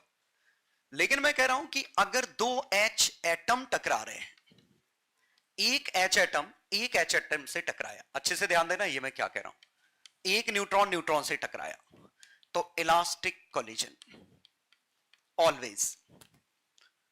एक H एटम से टकराया, ठीक है, इलास्टिक तो हो ही सकता है। क्या ये अपनी एनर्जी लूज कर सकते हैं? कहां जा सकती है वो energy? Are there any electric forces between them? कहां? बॉन्ड फॉर्मेशन कैसे होगा इसमें? बॉन्ड फॉर्मेशन तो पूरे सॉलिड की प्रॉपर्टी है ना। नहीं, सुनो, पहले ये दो न्यूट्रल H एटम टकराए, इलेक्ट्रोस्टैटिक एनर्जी का लफड़ा खत्म है, डिफॉर्म होने के भी चांस खत्म है, फंडामेंटल पार्टिकल्स हैं काइंड ऑफ। लेकिन एक ऐसी जगह है वो एनर्जी जा सकती है अगर ये हाइड्रोजन को एक्साइट कर दे तो। सोचो, एक तो एनर्जी है ना हमारे पास कि अगर वो एनर्जी हाइड्रोजन को एक्साइट करने में खर्च हो जाए तो हो सकता है। तो इवन मैं यहां से कह सकता हूं, अभी छापना मत कुछ भी, फोटोन H एटम के इलेक्ट्रॉन से टकरा रहा है, ये टकराया तो ये एब्जॉर्ब हो गया, तो इसने लॉस किया। तो वो लॉस क्या कहीं जा सकता है? अब हमारे पास इस केस में पता है कि वो लॉस कहां जा सकता है। वो लॉस इस इलेक्ट्रॉन को एक्साइट करने में चला जाए, ये समझ में आया? तो अगर ये फोटोन अपनी पूरी एनर्जी यहां खर्च कर दे तो कंजर्वेशन ऑफ एनर्जी गलत नहीं होगा। लेकिन अगर एक्साइटेशन का ऑप्शन नहीं है तो फिर कंजर्वेशन ऑफ एनर्जी गलत हो जाएगा। तो फिर एक ही पॉसिबिलिटी, इलास्टिक। तो अब समझ में आया फ्री इलेक्ट्रॉन और बाउंडेड इलेक्ट्रॉन में क्या डिफरेंस है? Free electron that can not take any kind of energy, but bounded electron can take excitation energy. ये समझ में आया? और एटम के केस में एक्साइटेशन एनर्जी कुछ पर्टिकुलर ही है, 10.2, 12.1, 12.75 कुछ पर्टिकुलर ही है। तो कुछ पर्टिकुलर फोटोन ही हैं जो एब्जॉर्ब हो सकते हैं। ये समझ में आया? जैसे 10.2 डाला, फोटोन ने अपनी पूरी एनर्जी लूज कर दी, पूछा कहां, हमने कहा एक्साइट हो गया।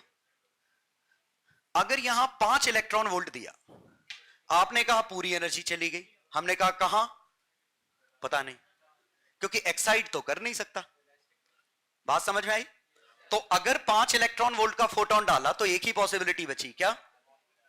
परफेक्टली इलास्टिक कोलिजन, स्कैटरिंग होगी बस। समझ में आया? तो अगर ये 10.2 है तो इसके पास दो ऑप्शन खुल गए हैं, इलास्टिक वाला भी ऑप्शन है, टकराए एब्जॉर्ब भी ना हो। दूसरा क्या है, टकराया पूरा का पूरा एब्जॉर्ब हो गया, तो एनर्जी लॉस एक्साइटेशन में चला गया। पक्का समझ में आया? और यही फोटोन सॉलिड पे गिरते तो, जो सॉलिड के बाउंडेड इलेक्ट्रॉन है और गैसेस के बाउंडेड इलेक्ट्रॉन है, उनमें बड़ा अंतर है। क्या अंतर है? गैसेस में कुछ पर्टिकुलर एनर्जी लेवल होते हैं, सॉलिड में इनफाइनाइट एनर्जी लेवल होते हैं। तो गैसेस के हिसाब से कुछ पर्टिकुलर फोटॉन्स ही एब्जॉर्ब हो सकते हैं, सॉलिड के हिसाब से इनफाइनाइट फोटॉन्स एब्जॉर्ब हो सकते हैं। समझ गए? इसीलिए वर्क फंक्शन वाले केस में वो लफड़ा नहीं था। ठीक है, अभी नहीं लिखना है। तो तीसरा पॉइंट इसमें, now what will happen if photon strikes bounded electron.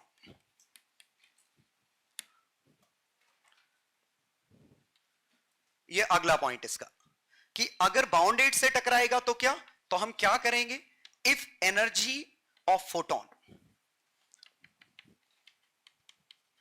is equal to some excitation energy of electron.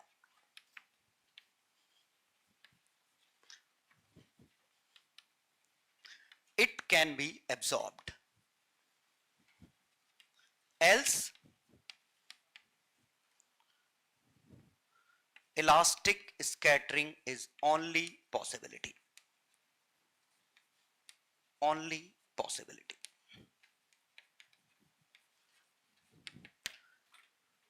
Statement समझ में आया क्या कहा ये, कि एनर्जी ऑफ फोटोन अगर एक्साइटेशन एनर्जी के बराबर है then it can be absorbed, और अगर ऐसा नहीं है तो एब्जॉर्ब नहीं हो सकता, फिर से हम लॉस की कोई वजह नहीं ढूंढ पाएंगे.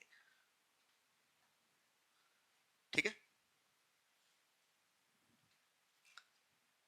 क्योंकि फोटोन टकरा के अपनी पूरी एनर्जी लूज कर देता है, तो वो लॉस तभी अलाउड है जब एक्साइटेशन में चला जाए.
क्या फोटोन एनर्जी, ये इसी पे तो डिपेंड करा कि वो एनर्जी एक्साइटेशन के बराबर है तो देगा, नहीं तो नहीं देगा.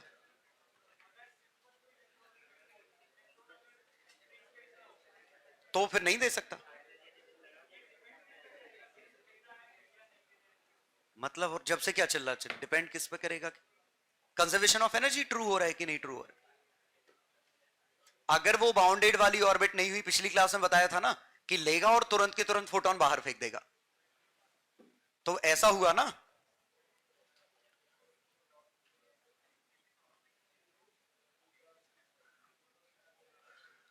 शांत हो जाओ, ऐसा होगा, देखो एच एटम ये है, ये फोटोन आया, मान लो ये 10.2 इलेक्ट्रॉन वोल्ट का, ये ग्राउंड स्टेट में एच एटम, तो हुआ क्या, एच एटम एक्साइट कर गया, इसके पास स्पीड भी आ गई, और स्पीड है h by lambda by mass, ये झला.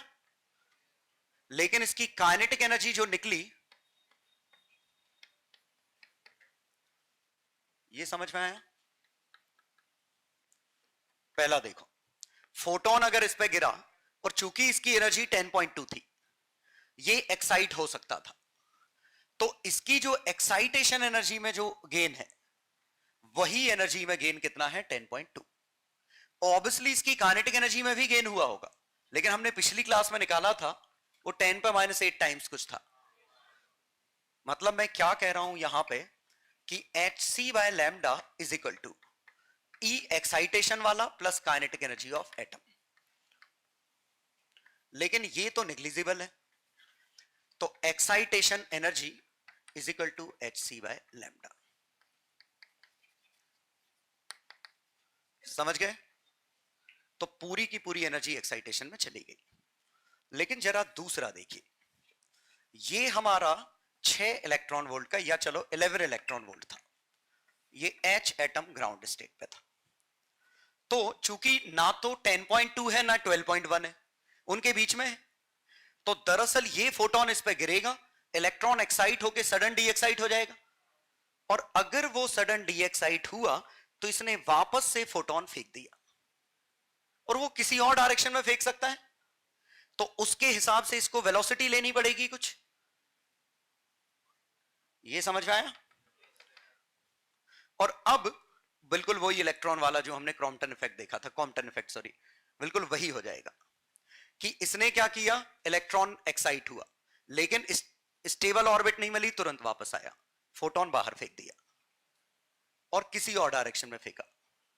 तो जो इसके मोमेंटम में चेंज हुआ है उसको कंपेंसेट करने के लिए इसको मोमेंटम लेना पड़ेगा, और यहां हम लिखते तो ये हमारा लैम्डा इनपुट है, H C by lambda is equal to H C by lambda dash half M we square, और वंस अगेन नेग्लिजिबल।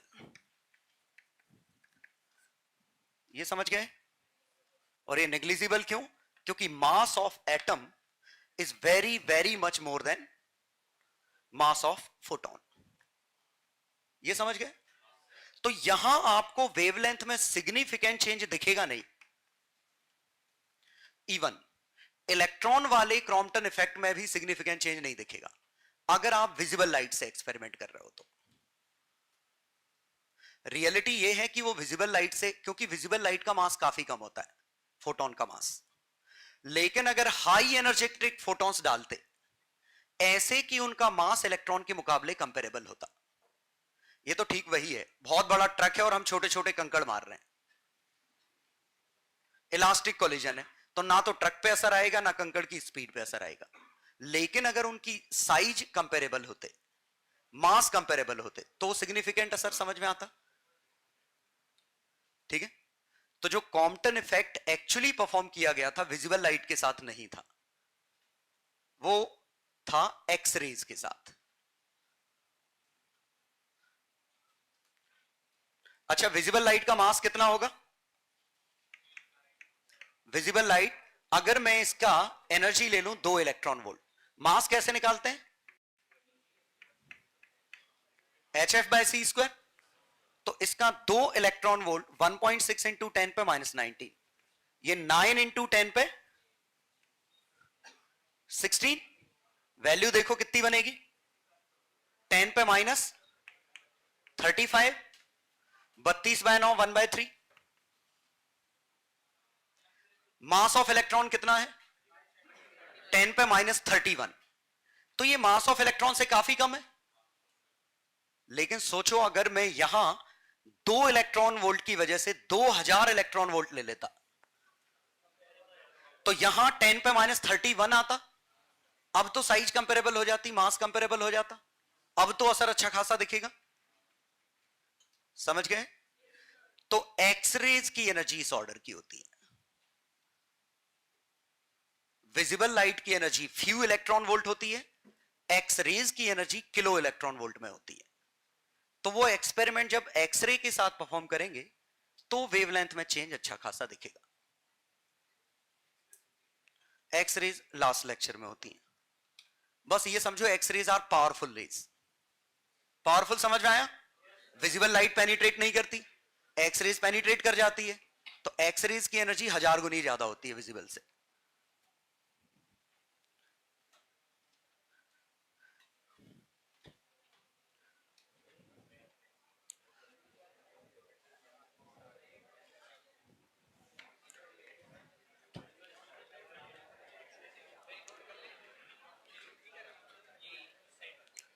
हाँ, एक मिनट, पक्का समझ में आ गया क्या डिफरेंस था?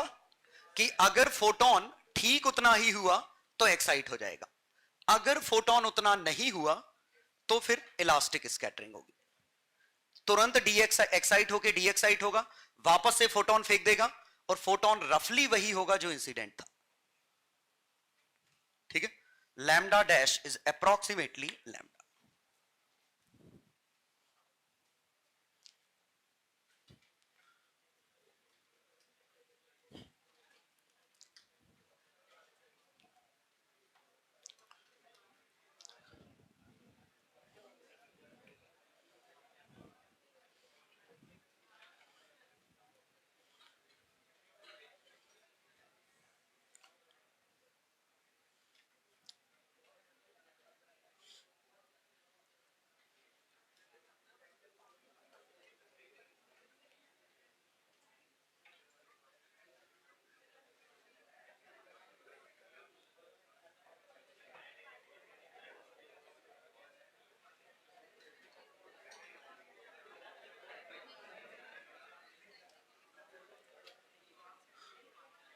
तो ये इसमें डिफरेंस था कि क्यों फोटोन एब्जॉर्ब हो रहा है, कुछ फोटॉन्स एब्जॉर्ब नहीं हो पा रहे हैं। इसका बहुत ही अच्छा एक्सपेरिमेंट वो है एग्जांपल, सन के कोर पे न्यूक्लियर रिएक्शन चालू है, यहां न्यूक्लियर रिएक्शन हो रही है और न्यूक्लियर रिएक्शन में मेगा इलेक्ट्रॉन वोल्ट के फोटॉन्स निकलते हैं। आगे अपने आप याद हो जाएंगे, X rays kilo electron volt, visible few electron volt, gamma rays mega electron volt.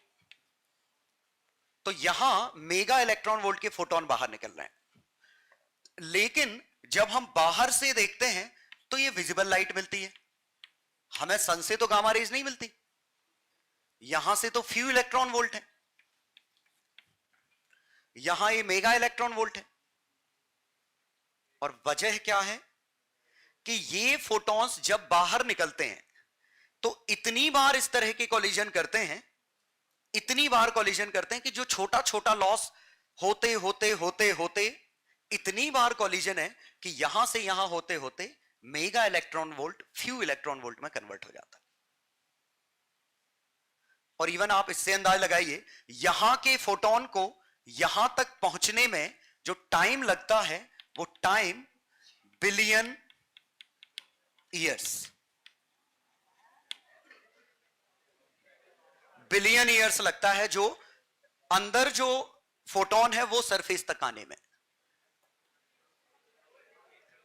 वो सीधे स्ट्रेट पाथ में मूव नहीं कर पाता है, टकराया इधर चला गया, टकरा गया इधर, ऐसे ऐसे ऐसे ऐसे बाहर निकलने में उसको बिलियन ईयर्स लग जाते हैं, और यहां से अर्थ तक आने में सिर्फ 8 मिनट लगते हैं। हाँ, मैं 1 मिनट क्या समझाना चाह रहा हूं, 1 मिनट ये समझिए, अगर इसको बिलियन ईयर्स लग रहे हैं तो कितनी बार कोलाइड किया होगा,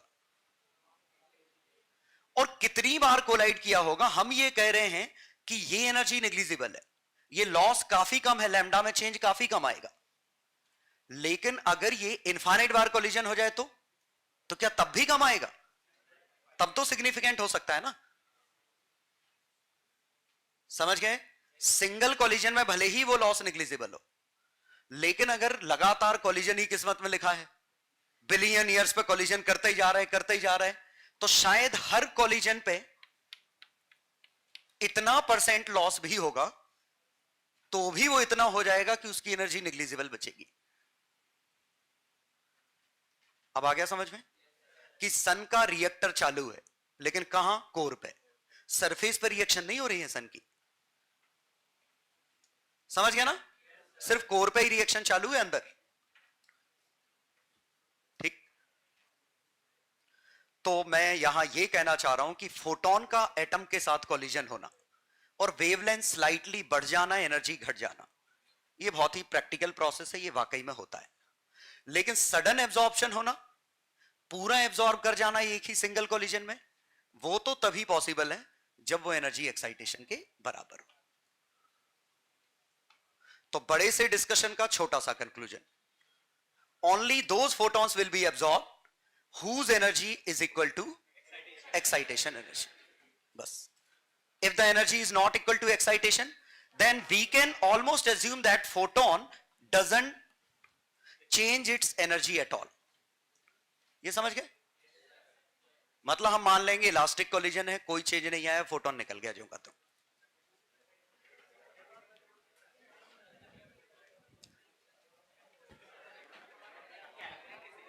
क्या? अरे 1 मिनट, कैलकुलेट कैसे किया? बड़ा आसान था। यहां से ये कितने आए? ये तो थ्योरेटिकल कैलकुलेशंस हैं, असली में नहीं, क्योंकि अंदर तो देख नहीं आया कि कब पैदा हुआ था ये देखा कि इनके बीच की स्पेसिंग कितनी रही होगी, मीन फ्री पाथ कितना होगा, कोलिजन फ्रीक्वेंसी कितनी होगी। ये गैस मान के, गैस में मीन फ्री पाथ और कोलिजन फ्रीक्वेंसी होता है, उससे निकाल। 1 मिनट, काइनेटिक थ्योरी अगर तुम्हें याद हो, 1 मिनट, काइनेटिक थ्योरी याद हो तो मैंने आपसे कहा था कि यहां पे अगर कोई इत्र की या सेंट की बोतल टूटी तो वहां तक पहुंचने में सिग्निफिकेंट टाइम लगेगा, क्योंकि वो ऐसे ऐसे ऐसे ऐसे टकरा के जाएगा। ऐसे ही याद करिए बल्ब जलाने वाले में, कि स्विच ऑन किया बल्ब तुरंत जल गया, लेकिन जहां स्विच ऑन किया उन इलेक्ट्रॉन को बल्ब तक पहुंचने में बहुत ज्यादा टाइम लगेगा, ऑल्दो उनकी स्पीड इतनी है, क्योंकि वो स्ट्रेट पाथ में मूव नहीं कर रहे हैं, they are suffering multiple collisions. Clear? तो उनकी इफेक्टिव स्पीड इस ऑर्डर की हो गई थी, याद आया? Drift speed. तो वैसे ही ये है, भले ही फोटॉन सी की स्पीड से जा रहे हैं, लेकिन उनकी ड्रिफ्ट स्पीड काफी कम निकलेगी। ठीक है? तो ड्रिफ्ट वेलोसिटी कैलकुलेट की होगी, और ड्रिफ्ट वेलोसिटी से रेडियस को ड्रिफ्ट वेलोसिटी से डिवाइड कर दो, टाइम आ जाएगा।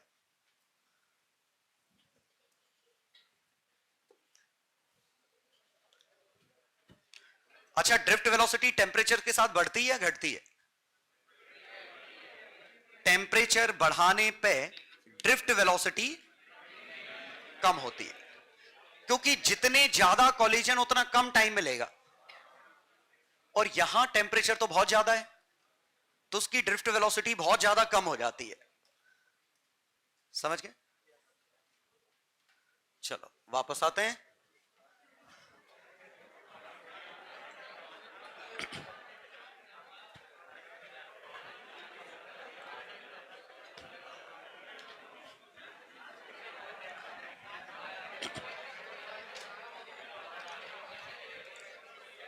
चलो बस, second, collision of electron with atom।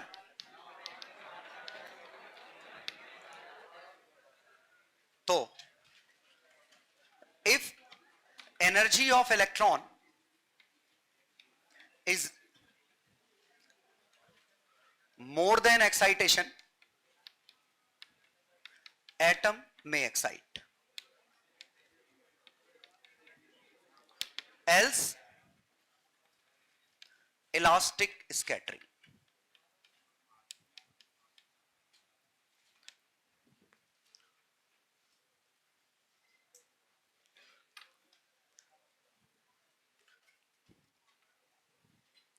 यहां जरा समझने की कोशिश करिएगा कि अगर हमने ये इलेक्ट्रॉन इस पे डाला, इलेक्ट्रॉन की एनर्जी मान लो 11 इलेक्ट्रॉन वोल्ट हुई, पहले समझ लो बाद में लिखना, H एटम। तो हुआ क्या? H एक्साइट हुआ, H एक्साइट हुआ, लेकिन वो जो हमने इलेक्ट्रॉन डाला वो अब भी जिंदा है। इसमें और फोटोन में डिफरेंस समझिएगा।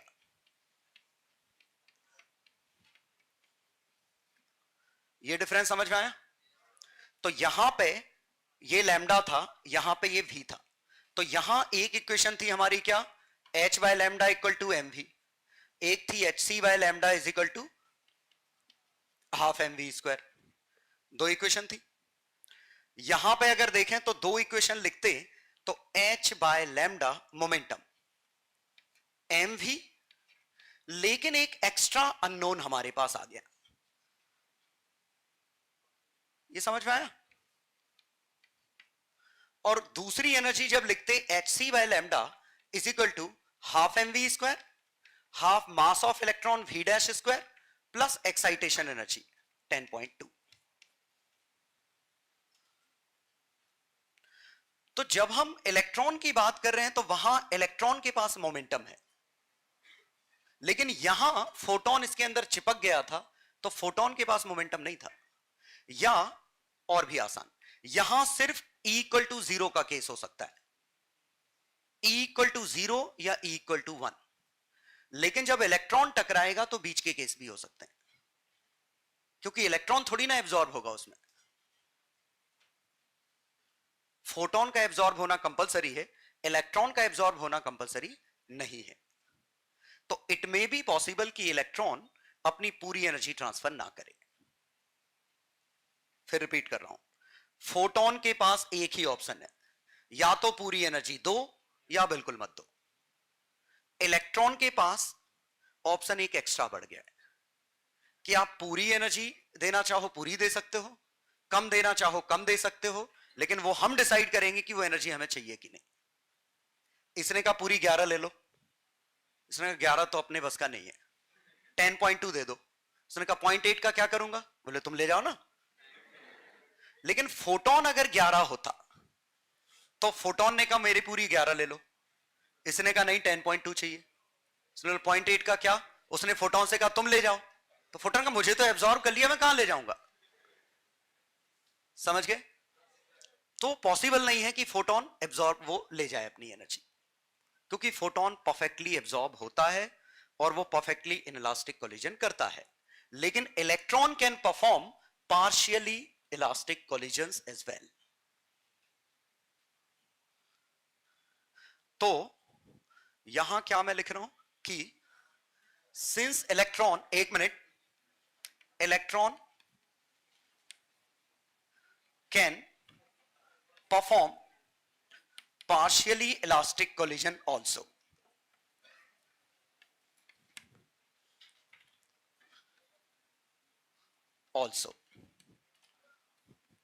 not like photons which allow either E equal to 1 or E equal to 0। E electron नहीं है, कोएफिशिएंट ऑफ रेस्टिट्यूशन है।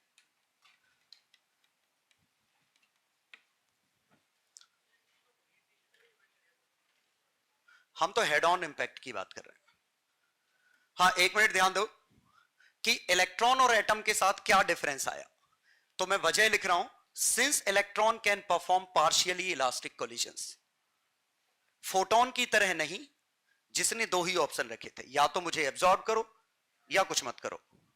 इलेक्ट्रॉन ने बीच के ऑप्शंस खोल दिए हैं, क्योंकि electron still exist after collision but photon doesn't exist. अगर एब्जॉर्ब हो गया तो फोटोन एग्जिस्ट नहीं करेगा, लेकिन इलेक्ट्रॉन अपनी आइडेंटिटी बनाए रखेगा। तो इसीलिए हम कह रहे हैं if energy of electron is more than excitation energy of atom, तो इससे हम कह सकते हैं then atom may excite, else only कौन सा पॉसिबल है, इलास्टिक कोलिजन इज पॉसिबल। एक मिनट, एक चीज और ध्यान रखिएगा, H एटम पे अगर मैंने फोटोन डाला और वो 15 इलेक्ट्रॉन वोल्ट का हुआ, तब तो ये पार्शियल ट्रांसफर कर रहा है ना।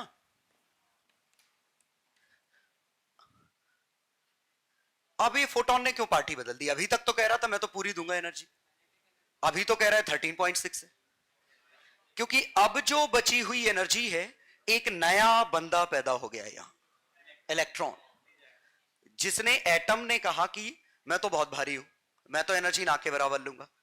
इलेक्ट्रॉन ने कहा एक काम करते हैं, अपन दोनों बांट लेते हैं। तो उसने कहा फिर मोमेंटम का क्या करेंगे, तो उसने कहा मोमेंटम दोनों ले लेंगे ना, दोनों भाई भाई थोड़ा थोड़ा मोमेंटम ले लेंगे। एक एक्स्ट्रा नोन आ गया, ये समझ में आया? जो ही इलेक्ट्रॉन बाहर निकला, एक एक्स्ट्रा नोन आ गया जो अपना मोमेंटम और एनर्जी ले सकता है। इस वजह से वो परमिटेड हो गया, इस वजह से वो दरअसल पार्शियल एनर्जी अब भी ट्रांसफर नहीं की है, अब भी उसने पूरी की है, वो एनर्जी अब दो में बट गई है। जब इलेक्ट्रॉन नहीं निकला था तो बटने का ऑप्शन नहीं था, एटम सिंगल था, पूरी लो। इलेक्ट्रॉन बाहर निकला, इसने इतनी ले ली, और जो इलेक्ट्रॉन जब निकल रहा था बोला एक्स्ट्रा लेके चले जाना। तो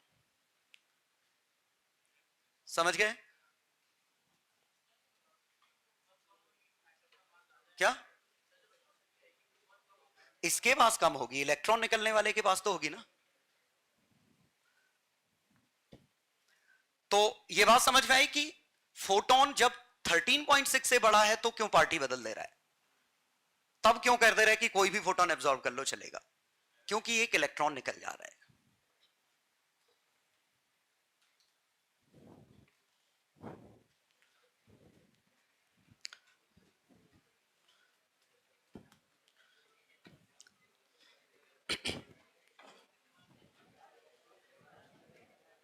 लिख लो ये,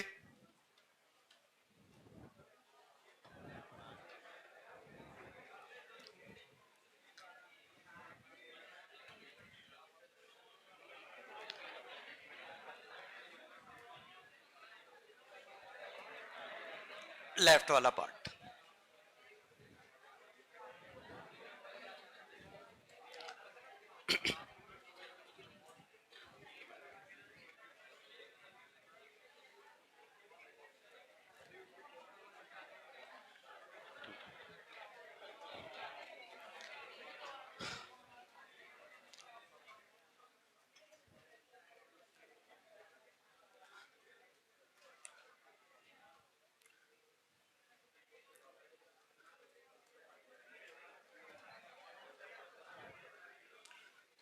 तो अब हम न्यूमेरिकल फाइनली कर सकते हैं।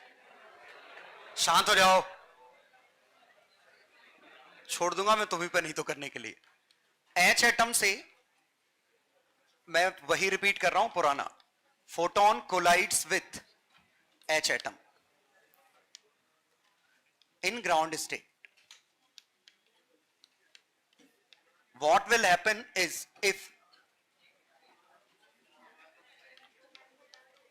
पुराना ही है बस, if energy of photon equal to 3 electron volt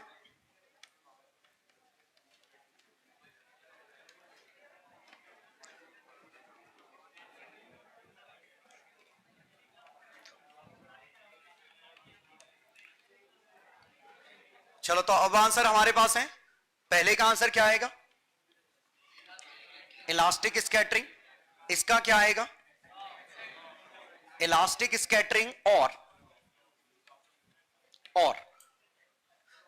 atom में excite to,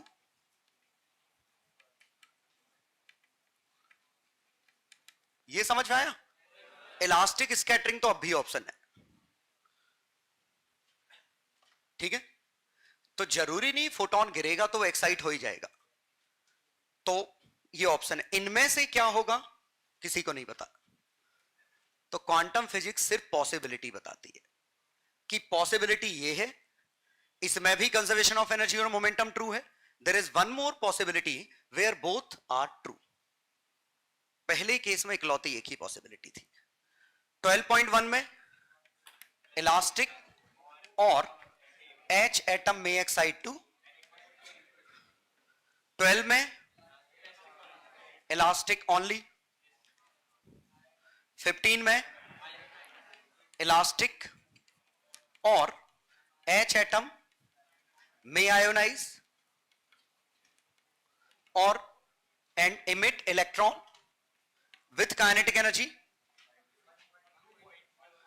having kinetic energy 1.4।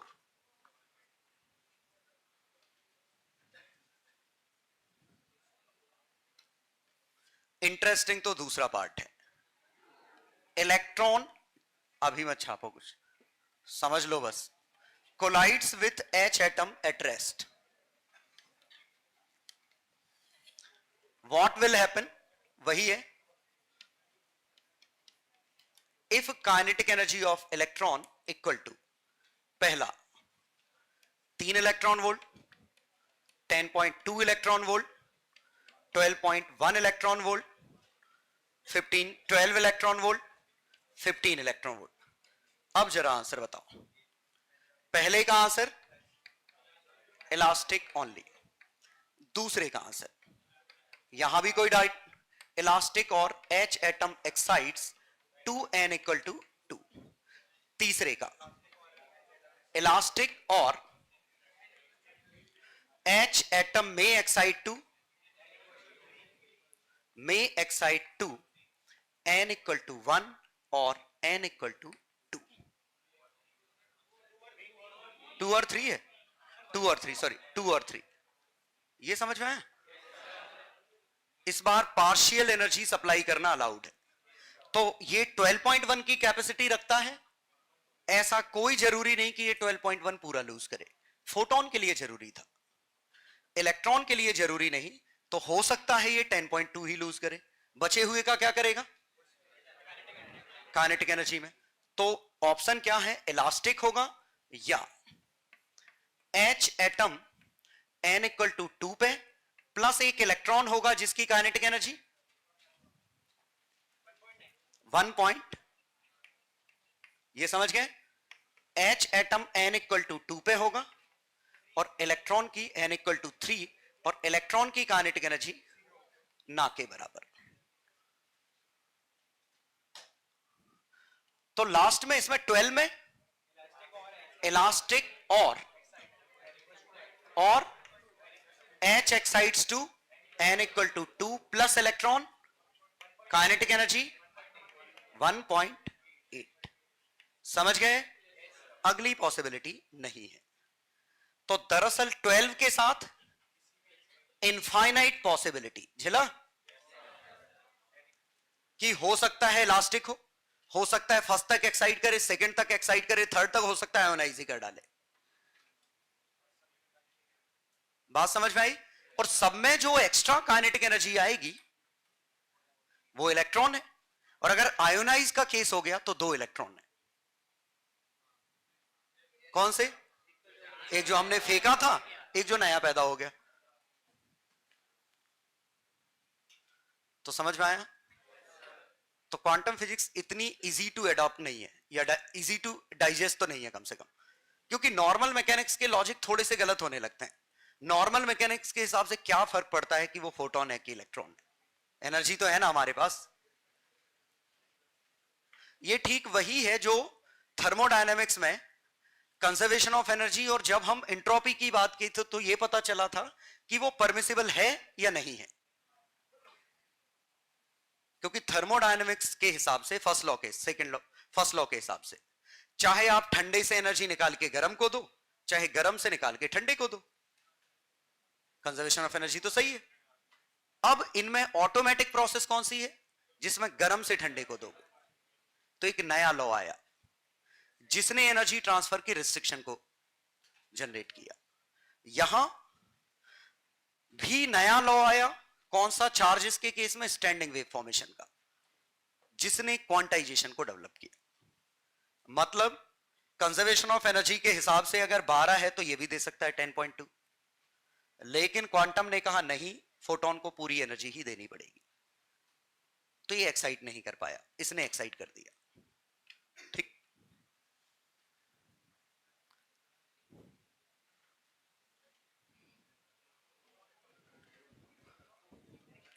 Booklet देना।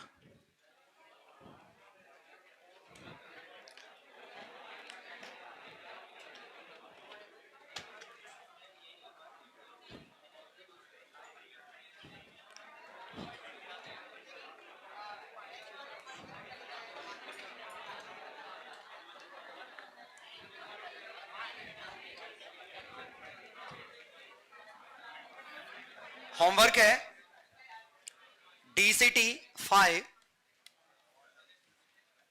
All minus.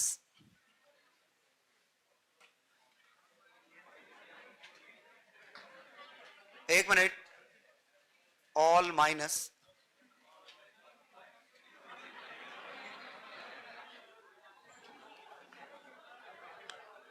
ज्यादा माइनस नहीं होंगे।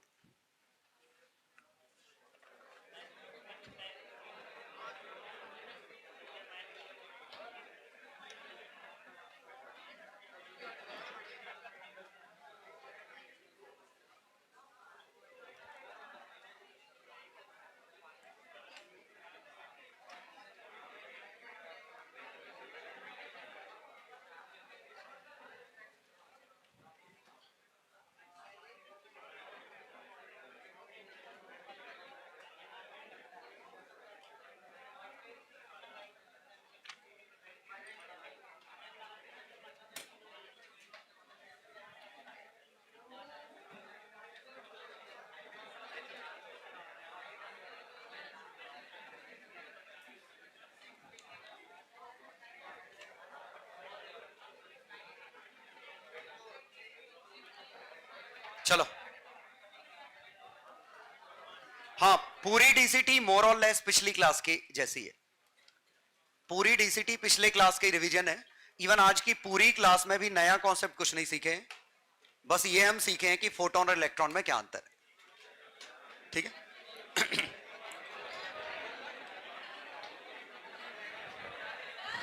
और जिनका नहीं, थ्योरी इलस्ट्रेशन कुछ नहीं करना है इसका, सिर्फ डीसीटी करनी है, नो थ्योरी एंड इलस्ट्रेशन।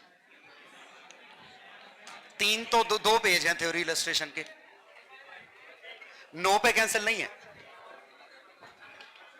हाँ, 1 मिनट, अरे रुको, जिन्होंने पिछली डीसीटी नहीं की हो पहले पिछली,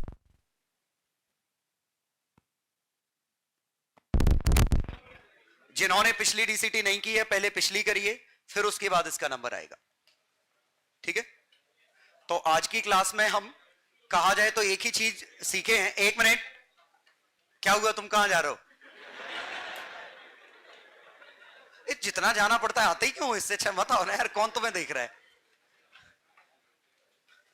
क्वांटाइजेशन का प्रिंसिपल, एक एक्स्ट्रा कंडीशन, जब चार्ज ऑक्सीलेट कर रहा है तो हमें देखना पड़ेगा कि चार्ज स्टेबल की कंडीशन फॉलो करे। बस पूरे में हमने यही किया है। और दूसरी चीज क्या सीखे कि एटॉमिक लेवल पे जब कॉलिजन की बात होगी तो हमें ये देखना पड़ेगा वो एनर्जी कहां गई।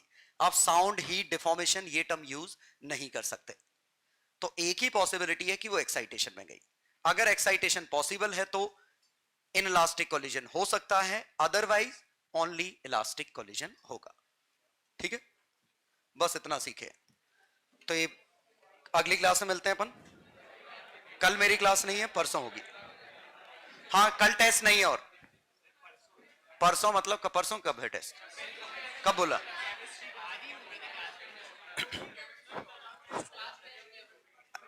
अब वो तो उनका पर्सनल होगा, ऐसा ऑफिशियल कोई टेस्ट नहीं है कल परसों में, ठीक है। अभी मॉडर्न फिजिक्स का एक लेक्चर बाकी है टेस्ट होने के लिए।